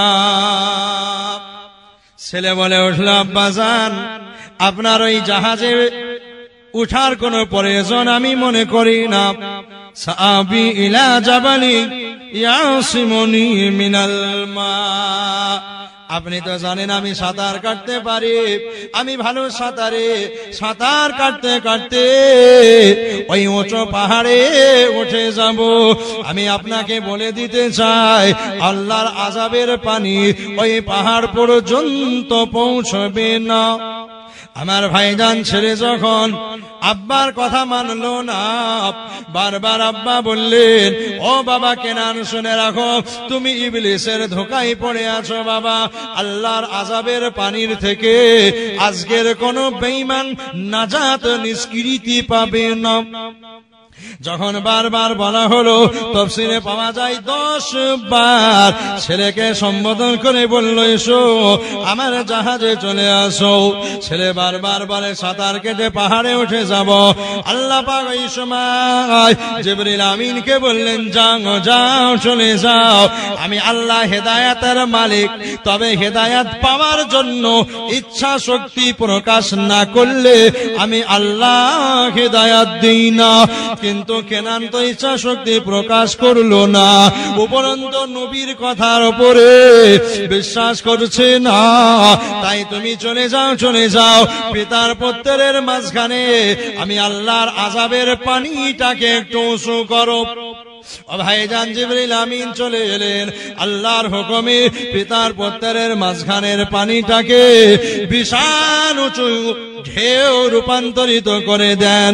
ভাইজান এমন সময় দেখতে পাওয়া যায়, কিছুক্ষণ পর যখন ভাটা হলো, নবী নূহ আলাইহিস সালাতু ওয়াস সালাম তাকিয়ে দেখলেন আমার ছেলে আল্লাহর গজবের পানিতে মারা গেছে। কোরআন বলছে, আমার কথা না। ছেলে বলল, পাহাড়ে উঠলে আমি বাঁচবো। 10 বার নবী তার ছেলেকে সুযোগ দিলেন। এই সুযোগ দেওয়াটা কেন? যদি কেনান ঈমান আনার ইচ্ছা প্রকাশ করত, আমি আল্লাহ হেদায়েত দিতাম, কিন্তু ইচ্ছা প্রকাশ করেনি। 10 বারই আব্বাজানের কথাকে উপেক্ষা করলো, অবমাননা করলো। যাও পিতা পুত্রের মাঝখানে পানিটা উঁচু করে ধরো। জোয়ার উঠলো বিশাল পর্বতের মতো। কোরআন বলছে, ওয়াহালা বাইনাহুমাল মাউজু ফাকানা মিনাল মুগরাকিন। পিতা পুত্রের মাঝখানে আল্লাহ তাআলা বিশাল মৌজ তুলে দিলেন, ঢেউ তুলে দিলেন। আর যখন ঢেউটা কমে গেল, আবার ভাটা হয়ে গেল। এমন সময় নবী তাকিয়ে দেখেন আমার ছেলে কেনান মিনাল মুগরাকিন ডুবে মারা গেছে। আফসোসে কাঁদছেন যে ছেলে কি করলে তুমি, বেঈমান অবস্থায় মারা গেলে। আমি নবী হয়ে আমার এই ছেলের জন্য আল্লাহর কাছে আর সুপারিশ করতে পারবো না, কারণ তোমার ঈমান নাই। এরপরে কি বলেন? ঈমান যদি না থাকে, আমল যদি না থাকে, কেউ সুপারিশ করবে? একটু উত্তর দিন। যেখানে নবীদের মাসলা, মাসুম বেগুনা নিষ্পাপ পয়গম্বরদের জীবনীটা আল্লাহ কোরআনে ফেলেছেন, যে নবী নূহ তার ছেলে বেঈমান, এই জন্য ছেলে জাহান্নামে যাবে। আব্বা তাকিয়ে দেখবে, কিন্তু সুপারিশ করার সাহসটুকু হবে না। চাচা আবু তালেব জাহান্নামী হবে, আমার রাসূলুল্লাহ কিছুই সুপারিশ বা কিছুই আমার কাছে আবদার করতে পারবেন না, কারণ তার চাচার ঈমান নাই। আমার ভাইজান, এরপরে নূহ আলাইহিস সালাতু ওয়াস সালাম বলে ফেললেন, আল্লাহ পাক আপনি তো কথা দিয়েছিলেন যে আমার আওলাদ, আমার সন্তান সন্ততিরা আপনার গজবের পানি থেকে বাঁচবে। আল্লাহ কি হলো, আপনার ওয়াদা তো খেলাফ হয় না। আপনি বললেন আমার সন্তান সন্ততি নাজাত পাবে, কিন্তু কেনান তো মারা গেল। তখন আল্লাহ কি বললেন শুনুন। নবীকে আল্লাহ ধমক দিয়েছেন, তার রাসূলকে আল্লাহ ধমক দিলেন। যারা হাফেজে কোরআন মিলাবেন, 12 পারা 6 নম্বর পৃষ্ঠার প্রথম আয়াত থেকে আমি পড়ছি। আল্লাহ রাব্বুল আলামিন সেই দিনের ঘটনা বললেন, قال يا نوح ইন্নাহু লাইসা মিন আহলিক ইন্নাহু আমালুন গায়রু সালিহ ফালা তাসআলনি মা লাইসা লাকা বিহি ইলম ইন্নী আইযুকা আন তাকুনা মিনাল জাহিলিন। আল্লাহ রাব্বুল আলামিন নূহ আলাইহিস সালাতু ওয়াস সালামের নামটা ধরে ডাকলেন, ইয়া নূহ ইন্নাহু লাইসা মিন আহলিক। তুমি ভাবছো কেনান তোমার হাল, তুমি ভাবছো কেনান তোমার পরিবারের একজন, কিন্তু আমি আল্লাহ তোমারে বলে দিতে চাই, ইন্নাহু লাইসা মিন আহলিক। কেনান তোমার আহল হতে পারে না, কেনান তোমার পরিবারের কোন সদস্য হতে পারে না, এই জন্য তোমার পরিবারের কেউ নয়। ইন্নাহু আমালুন গায়রু সালিহ। তুমি যে ঈমানের দাওয়াত দিয়েছো, লা ইলাহা ইল্লাল্লাহ নূহ রাসূলুল্লাহ, তোমার ওর জাত সন্তান কেনান ওই কালেমা তৈয়ব পড়ে নাই, ঈমান আনে নাই, আমলে সালিহ করে নাই। তাই আমি আল্লাহ তোমারে জানিয়ে দিতে চাই, ইন্নাহু লাইসা মিন আহলিক ইন্নাহু আমালুন গায়রু সালিহ। ও তোমার আহল নাই, তোমার পরিবারের কেউ নয়, কারণ ঈমান আনেনি, আমল করেনি। এই নবী নূহ তুমি শুনে রাখো, এরপরেও যদি ওই কেনানের জন্য তুমি আফসোস করো, এই কেনানের জন্য যদি তুমি মন খারাপ করো, আমি আল্লাহ তোমায় বলে দিলাম, ইন্নী আইযুকা আন তাকুনা মিনাল জাহিলিন ফালা তাসআলনি মা লাইসা লাকা বিহি ইলম। যে জ্ঞান তোমার নাই সেই ব্যাপারে আমি আল্লাহর কাছে আর কোনো প্রশ্ন, আর কোনো আবদার তুমি করো না। এরপরেও যদি একবার বলো, আল্লাহ আমার ছেলে মারা গেল, আমি আল্লাহ আইযুকা তোমাকে নসিহত উপদেশ করে রাখলাম, আন তাকুনা মিনাল জাহিলিন, তুমি জাহিল হয়ে যাবে, তুমিও আমি আল্লাহর বিচারে অত্যাচারী বলে গণ্য হবে। নবী রাসূলদের জীবনী দেখুন, আল্লাহর কাছে বড় হলো ঈমান আর আমাল। আজকে আমি শুরু করেছিলাম আমার বক্তব্য ঈমানের উপরে, কথা ঠিক না? যে সমস্ত আমার মুরব্বী বা নওজোয়ান যুবক বন্ধু প্রথম থেকে আছেন, তারা আমার বিষয় আজকে অনুভব করতে পারলেন যে ঈমান আল্লাহর কাছে কি বড় নিয়ামত। আমার রাসূলুল্লাহ সর্বপ্রথম ঈমানের দাওয়াত দিয়েছেন, তারপরে তো আমার নবী পাকের 50 বছর বয়স, তখন আল্লাহ নামাজ ফরজ করেছেন, তারপরে যাকাত, তারপরে রোজা, আমল পরে, আগে ঈমান। মাশাআল্লাহ, আলহামদুলিল্লাহ। এই ঈমান নামক নূর, ঈমানী জ্যোতি আমাদের সকলের অন্তরে আছে। জোরে বলুন নারে তাকবীর, দরুদ শরীফ আল্লাহুম্মা, উচ্চ আওয়াজে আল্লাহুম্মা সাল্লি আলা মাওলানা মুহাম্মদ ওয়া আলা আলি সাইয়্যিদিনা মাওলানা মুহাম্মদ। আল্লাহ রাব্বুল আলামিন দুজন নবীর জীবনী শোনালেন যে ঈমান না থাকার কারণে ওনার চাচা জাহান্নামী, ঈমান না থাকার কারণে নবী নূহের ছেলে জাহান্নামী। আর একটু আগিয়ে চলুন, দুজন নারী, দুজন মহিলা যারা নবীর বিবি, রাসূলের বিবি, আল্লাহর পয়গম্বরদের বিবি, এই রকম দুজন নবীর বিবি স্ত্রী, তারা জাহান্নামী হবে, কারণ তাদের ঈমান ছিল না।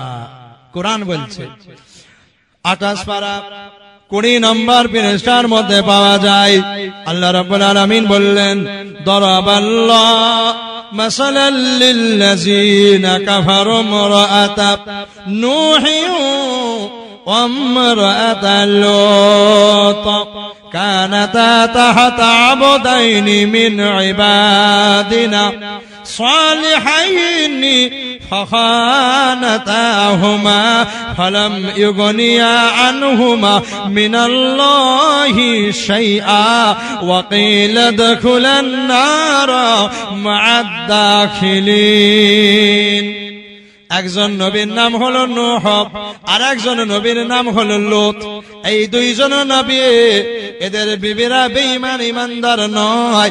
ইমানদার না হওয়ার কারণে, ইমানে নূর এদের অন্তরে না থাকার কারণে কিয়ামতের ময়দানে মাশারে এরা আল্লাহর বিচারে জাহান্নামী হবে। আল্লাহর কোরআন বলছে, দরাবাল্লাহু মাসালাল লিল্লাযিনা কাফারু ইমরাআতান নূহি ওয়া ইমরাআতাল লূত। আমি আল্লাহ দৃষ্টান্ত দিয়ে দিলাম, একজন নবী নূহের বিবি আর একজন নবী লূত আলাইহিস সালাতু ওয়াস সালামের বিবি। কানাতা তাহাতা আবদাইনি মিন ইবাদিনা সালিহাইনি। এই দুজন নারী আমি আল্লাহর মাসুম বেগুনা নিষ্পাপ নবীদের বিবি, অথচ ঈমান না আনার কারণে ফালাম ইউগনিয়া আনহুমা, দুজন নবীরা কিয়ামতের ময়দানে মাহশারে স্ত্রীদের জন্য আমি আল্লাহর দরবারে সুপারিশ করতে পারবে না। আল্লাহ পাক কিয়ামতের ময়দানে মাহশারে ওই দুজন নারীকে সম্বোধন করে বলবে, ওয়াকিলা দুখুলান নার মা'আদ-দাখিলিন। যাও, যারা আজকে জাহান্নামের দিকে যায়, এই জাহান্নামীদের দলভুক্ত হয়ে তোমরাও জাহান্নামের দিকে যাও। এরপরে কি বলেন? কোন মা কোন মহিলা ভাববে যে আমার ছেলে আলেম, মনে করে আমার স্বামী আলেম, মনে করে আমার নানা আলেম, আমার বেড়া পার হয়ে যাবে। আল্লাহ পাক তাদের জ্ঞান ফিরিয়ে দিলেন। আল্লাহ রাব্বুল আলামিন তাদেরকে সাবধান করে বললেন, তুমি আলেমের মা কিংবা আলেমের বিবি কিংবা আলেমের নাতি, এর তো বেশি কিছু না। আমার দুজন নবী রাসূল পয়গম্বর, তাদের বিবিদের জীবনী হলো বেঈমান অবস্থায় কেটেছে। তাই কিয়ামতের ময়দানে মাহশারে নূহ আলাইহিস সালাতু ওয়াস সালামের বিবি আর লূত আলাইহিস সালাতু ওয়াস সালামের স্ত্রী, এরা দুজনা হবে জাহান্নামী। আর নবীদের কথা আল্লাহ বললেন, লাম ইউগনিয়া আনহুমা ও কুছ কর নেহি পায়েঙ্গে। চোখের সামনে দেখবে আমার স্ত্রী জাহান্নামে যায়, চোখের সামনে লূত নবী দেখবেন আমার স্ত্রী জাহান্নামে যায়। আল্লাহ বলে, এই মুখমণ্ডল চেহারায় আনোয়ার ঘুরিয়ে নিন, ওরা তোমার বিবি হতে পারে কিন্তু ইমানদার নয়, ইমান আনেনি, তাই ওদের জন্য কোনো সুপারিশ নয়, ওদের জন্য কোনো ফরিয়াদ নয়। এরপরে আল্লাহ আওয়াজ দেবেন, ওয়াকিলা কাহা জায়েগা উন দোনো औरतों से उदखुला मा'द दाखिलिन, জাহান্নামিयों के साथ जहन्नम में दाखिल हो जाओ। এরপরে কি বলেন? ঈমান আর আমল যদি না থাকে নাজাত পাওয়া ভারী হয়ে যাবে। একটা উদাহরণ দিই, আপনারা বুঝতে পারবেন। আপনার ছেলে স্কুলে পড়াশোনা করে, অঙ্কে পেয়েছে 82, ইংরেজিতে 92, ভূগোলে পেয়েছে আপনার মনে করেন 90, সব বিষয়ে 80-র উপরে নাম্বার। বাংলা পরীক্ষার দিন ওর মা মারা গিয়েছে, তাই মন খারাপ নিয়ে কাঁদতে কাঁদতে পরীক্ষায় গিয়েছে, ভালো লিখতে পারেনি, বাংলায় 25-এ পাস, 24 পেয়েছে। তাহলে ফেল না একটু উত্তর দিন। তাহলে ফেল হলো। সব বিষয়ে 80-র উপরে নাম্বার, একটাই কম, 1 নম্বরের জন্য। এখানে সুপারিশের রাস্তা আছে, তাই না বলুন? মাস্টাররাই তো হেডমাস্টারের কাছে গিয়ে বলবে, স্যার এটা দেখলে হতো না, ছেলেটা সব বিষয়ে 90-95 করে নাম্বার, এই দিনে মা মারা গিয়েছিল তাই ভালো লিখতে পারেনি, 1 নম্বর গ্যারেজ দিয়ে 25 করে দিন। সুপারিশ চলবে তো? এটা দুনিয়ায় চলে, এটা নিয়ম, মানবে সুপারিশ। কিন্তু আপনার ছেলে অঙ্কে পেয়েছে 0, ইংরেজিতে 5, ভূগোলে 6, সব লাল কালি। আপনি যদি গিয়ে বলেন, স্যার এই ছেলেটাকে একটু দেখলে হতো না, আপনার সুপারিশটা কবুল হবে? উত্তর দিন। গ্রামের প্রধান গিয়েও যদি বলে, এমএলএও যদি ফোন করে বলে, সেও গ্রান্টেড হবে না। ওই রকম সব বিষয়ে ফেল সাবজেক্ট, সব বিষয়ে ফেল, এমন ছাত্রের জন্য সুপারিশ কেউ করবে না। এটা হলো প্রথম কথা। যাকেই ধরবে ওই গার্জেন, সে বলবে ছেলে সব বিষয়ে ফেল, এর জন্য সুপারিশ কি হবে? তো কিয়ামতের ময়দানে মাহশারে আল্লাহ আপনাকে প্রশ্ন করবে, মুসলমান ইমানদার নামাজ পড়েছো? আল্লাহ নামাজ না, ওটাই পড়িনি। আল্লাহ আপনার রাসূলকে মহব্বত করেছি, নবীর মহব্বতে কলজে ফাটিয়ে দিতাম। বান্দা নামাজ পড়ার পরনি বলেন না। বান্দা রোজা রেখেছো? আল্লাহ কষ্ট হতো, খিদের জ্বালা সহ্য করতে পারতাম না, তাই রাখতে পারিনি। আল্লাহ তোমার রাসূলের মহব্বতে অন্তরে পরিপূর্ণ ছিল। বান্দা তুমি যাকাত দিয়েছো? আল্লাহ টাকা কমে যাবে এই ভয়ে দেই নাই। কি গো, নবীকে ভালোবাসেন, দাবি করেন, নামাজ নেই, রোজা নেই, হজ নেই, যাকাত নেই, বাপ মার চোখের পানি ফেলেন, এমন মানুষটার জন্য, এমন বান্দার জন্য কিয়ামতের ময়দানে আমার রাসূলুল্লাহ কি সুপারিশ করবেন? কথা আমার বুঝে এলো?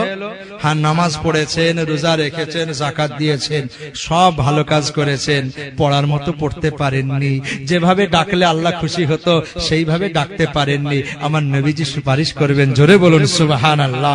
আল্লাহ আমার এই উম্মাতগুলো নামাজ তো পড়েছে, আল্লাহ ঠিক মতো পারে নাই, আল্লাহ আপনি ক্ষমা করে দিন। আল্লাহ এরা রোজা রেখেছে, আল্লাহ ঠিক মতো হয়তো হয়নি, আল্লাহ আপনি ক্ষমা করে দিন। আল্লাহ আমার এই উম্মাতগুলো যাকাত দিয়েছে, ঠিক মতো হয়তো দিতে পারেনি, আল্লাহ আপনি ক্ষমা করে দিন। সুপারিশের লাইন থাকবে। কথা ঠিক না বেঠিক? এই জন্য বললাম আমল, ইমানের ওয়াজ করলাম, এবার জরুরি হলো ইমানের পরে আমল করা। যে যত বেশি আমল করবেন সে তত বেশি তার ইমানটা মজবুত করবে। জোরে বলুন সুবহানাল্লাহ।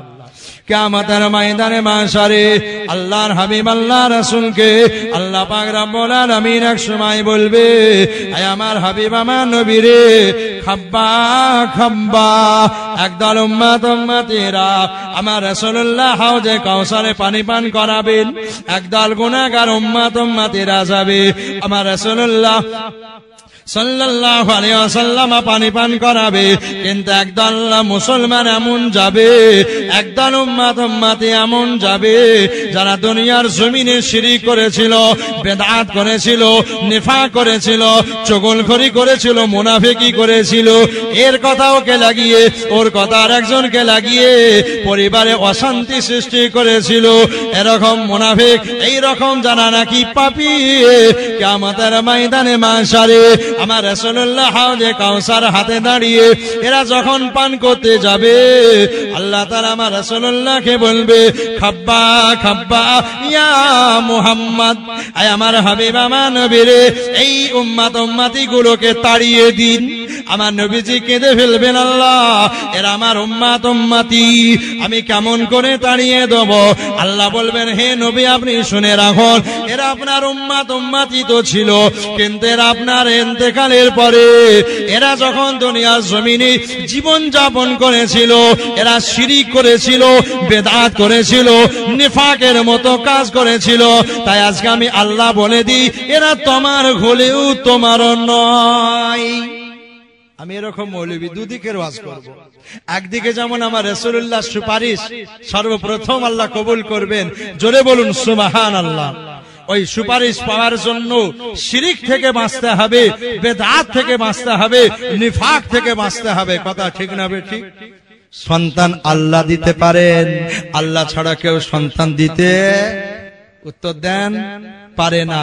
আপনিও বললেন পারে না, আমিও বললাম পারি না। আসুন কোরআন কি বলে, কোরআনকে প্রশ্ন করুন। ও কোরআন, সন্তান দেওয়ার মালিককে তুমি একটা স্পষ্ট করে বলে দাও। ওই সময় কোরআন বলবে, ও সন্তান দেওয়ার মালিক কে তোমরা যদি জানতেই চাও, আমি কোরআনের 25 পারা 7 নম্বর পৃষ্ঠা খুলে দেখো আমার আল্লাহ কি বলেছেন। আল্লাহ রাব্বুল আলামিন বলেছেন, ইয়াহাবু লিমান ইয়াশাউ ইনাসা ওয়া ইয়াহাবু লিমান ইয়াশাউ আয-যাকার আও ইউযাওবিজুহুম ذكرانا وإناثا ويجعل من يشاء عقيما والله عليم قدير। আল্লাহর কোরআনে আল্লাহ বললেন, ও পৃথিবীর মুসলমানেরা, তোমরা ঈমানটা নষ্ট করো না। সন্তান কামনা করবে, আমি আল্লাহর কাছে কামনা করবে। সন্তান চাইবে তো আমি আল্লাহর কাছে চাইবে। কোন রওজা দরগায় থানে গিয়ে সন্তান কামনা করবে না। আমি আল্লাহ তোমাদের বলে দিলাম, ইয়াহাবু লিমান ইয়াশাউ ইনাসা, আমি আল্লাহ যদি নারী দেওয়ার ফয়সালা করে তোমার বাড়িতে নারী জন্ম নেবে, আমি আল্লাহর ফয়সালা রদ করে দেবে, এমন শক্তি কারণ নাই। আছে? আল্লাহ যদি মেয়ে দিতে চান, আপনার আমার বাড়িতে মেয়ে জন্ম নেবে। ওয়ায়াহাবু লিমান ইয়াশাউ আয-যুকুর 25 পারা 7 নম্বর পৃষ্ঠা থেকে বলছি। ওয়ায়াহাবু লিমান ইয়াশাউ আয-যুকুর। আর আল্লাহ রাব্বুল আলামিন যদি পুত্র সন্তান দিতে চান, তার ফাইসালা হয়, আল্লাহ বললেন আমার ফাইসালা রদ করে দেবে, এর শক্তিও কারো নাই। আমি নারী দিলে নারী হবে, আমি ছেলে দিলে পুত্র দিলে পুত্র সন্তান হবে। একটা একটা দিলে আমি দিই ভাই, জোড়া জোড়া দিলে আল্লাহ ছাড়া অন্য কেউ দেয় নাকি? না, এটাও আল্লাহ বললেন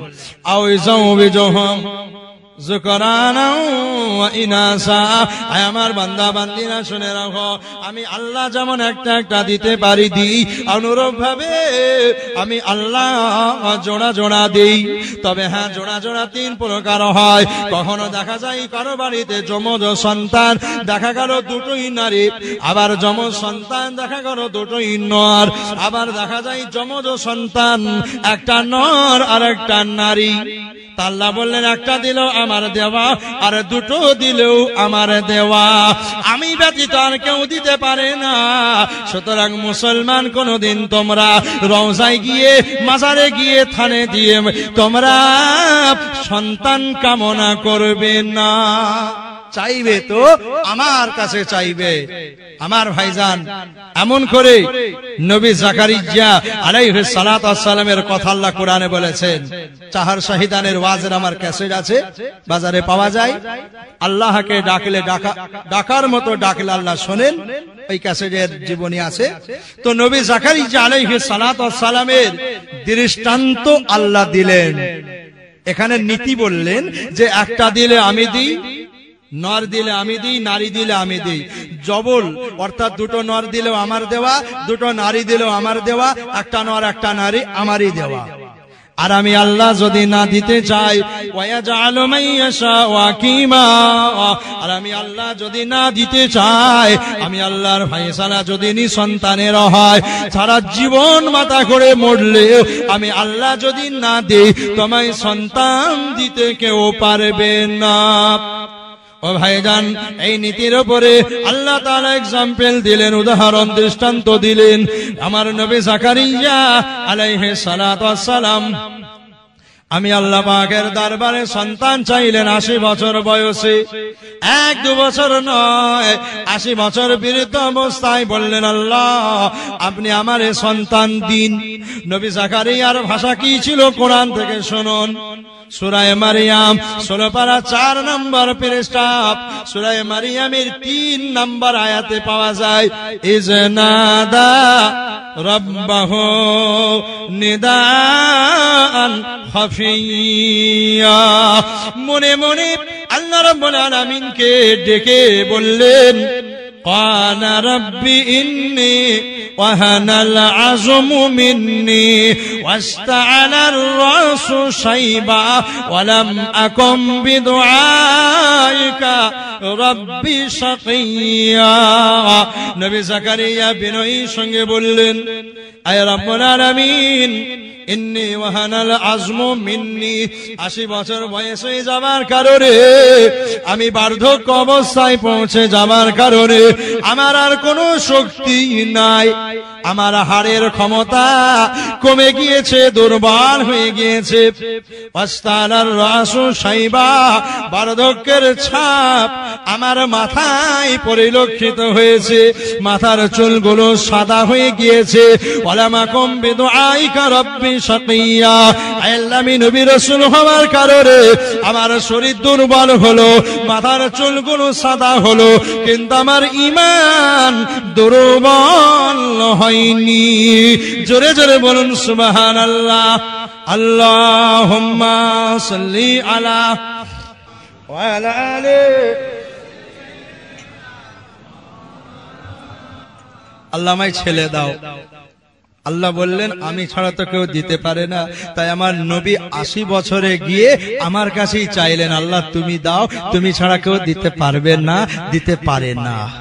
ডাকার মতো ডাকলেন, চোখ দিয়ে পানি গড়িয়ে গেল। আল্লাহ ওই দোয়া কবুল করলেন। নবী জাকারিয়া নামাজ পড়ছেন, মেহরাবে দাঁড়িয়ে দাঁড়িয়ে এমন সময় আল্লাহ পাক নাম ধরে আওয়াজ দিয়ে দোয়া কবুল হয়েছে সে সংবাদ দিয়ে দিলেন। জোরে বলুন সুবহানাল্লাহ।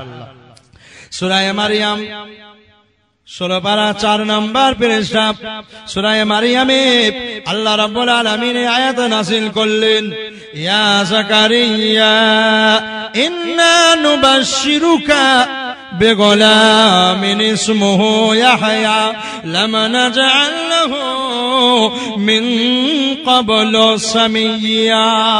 আমি আল্লাহ রাব্বুল আলামিন আমার জাকারিয়ার নামটা ধরে ডেকে বললাম, ও নবী জাকারিয়া তুমি শোনো, ইন্না নুবাশশিরুকা, আমি আল্লাহ তোমায় শুভ সংবাদ দিতে চাই, বিগুলামিন ইসমুহু ইয়াহইয়া, তোমার সন্তান দেওয়া হবে আর তোমার সন্তানের নামটা আমি আল্লাহ রেখে দিলাম ইয়াহইয়া।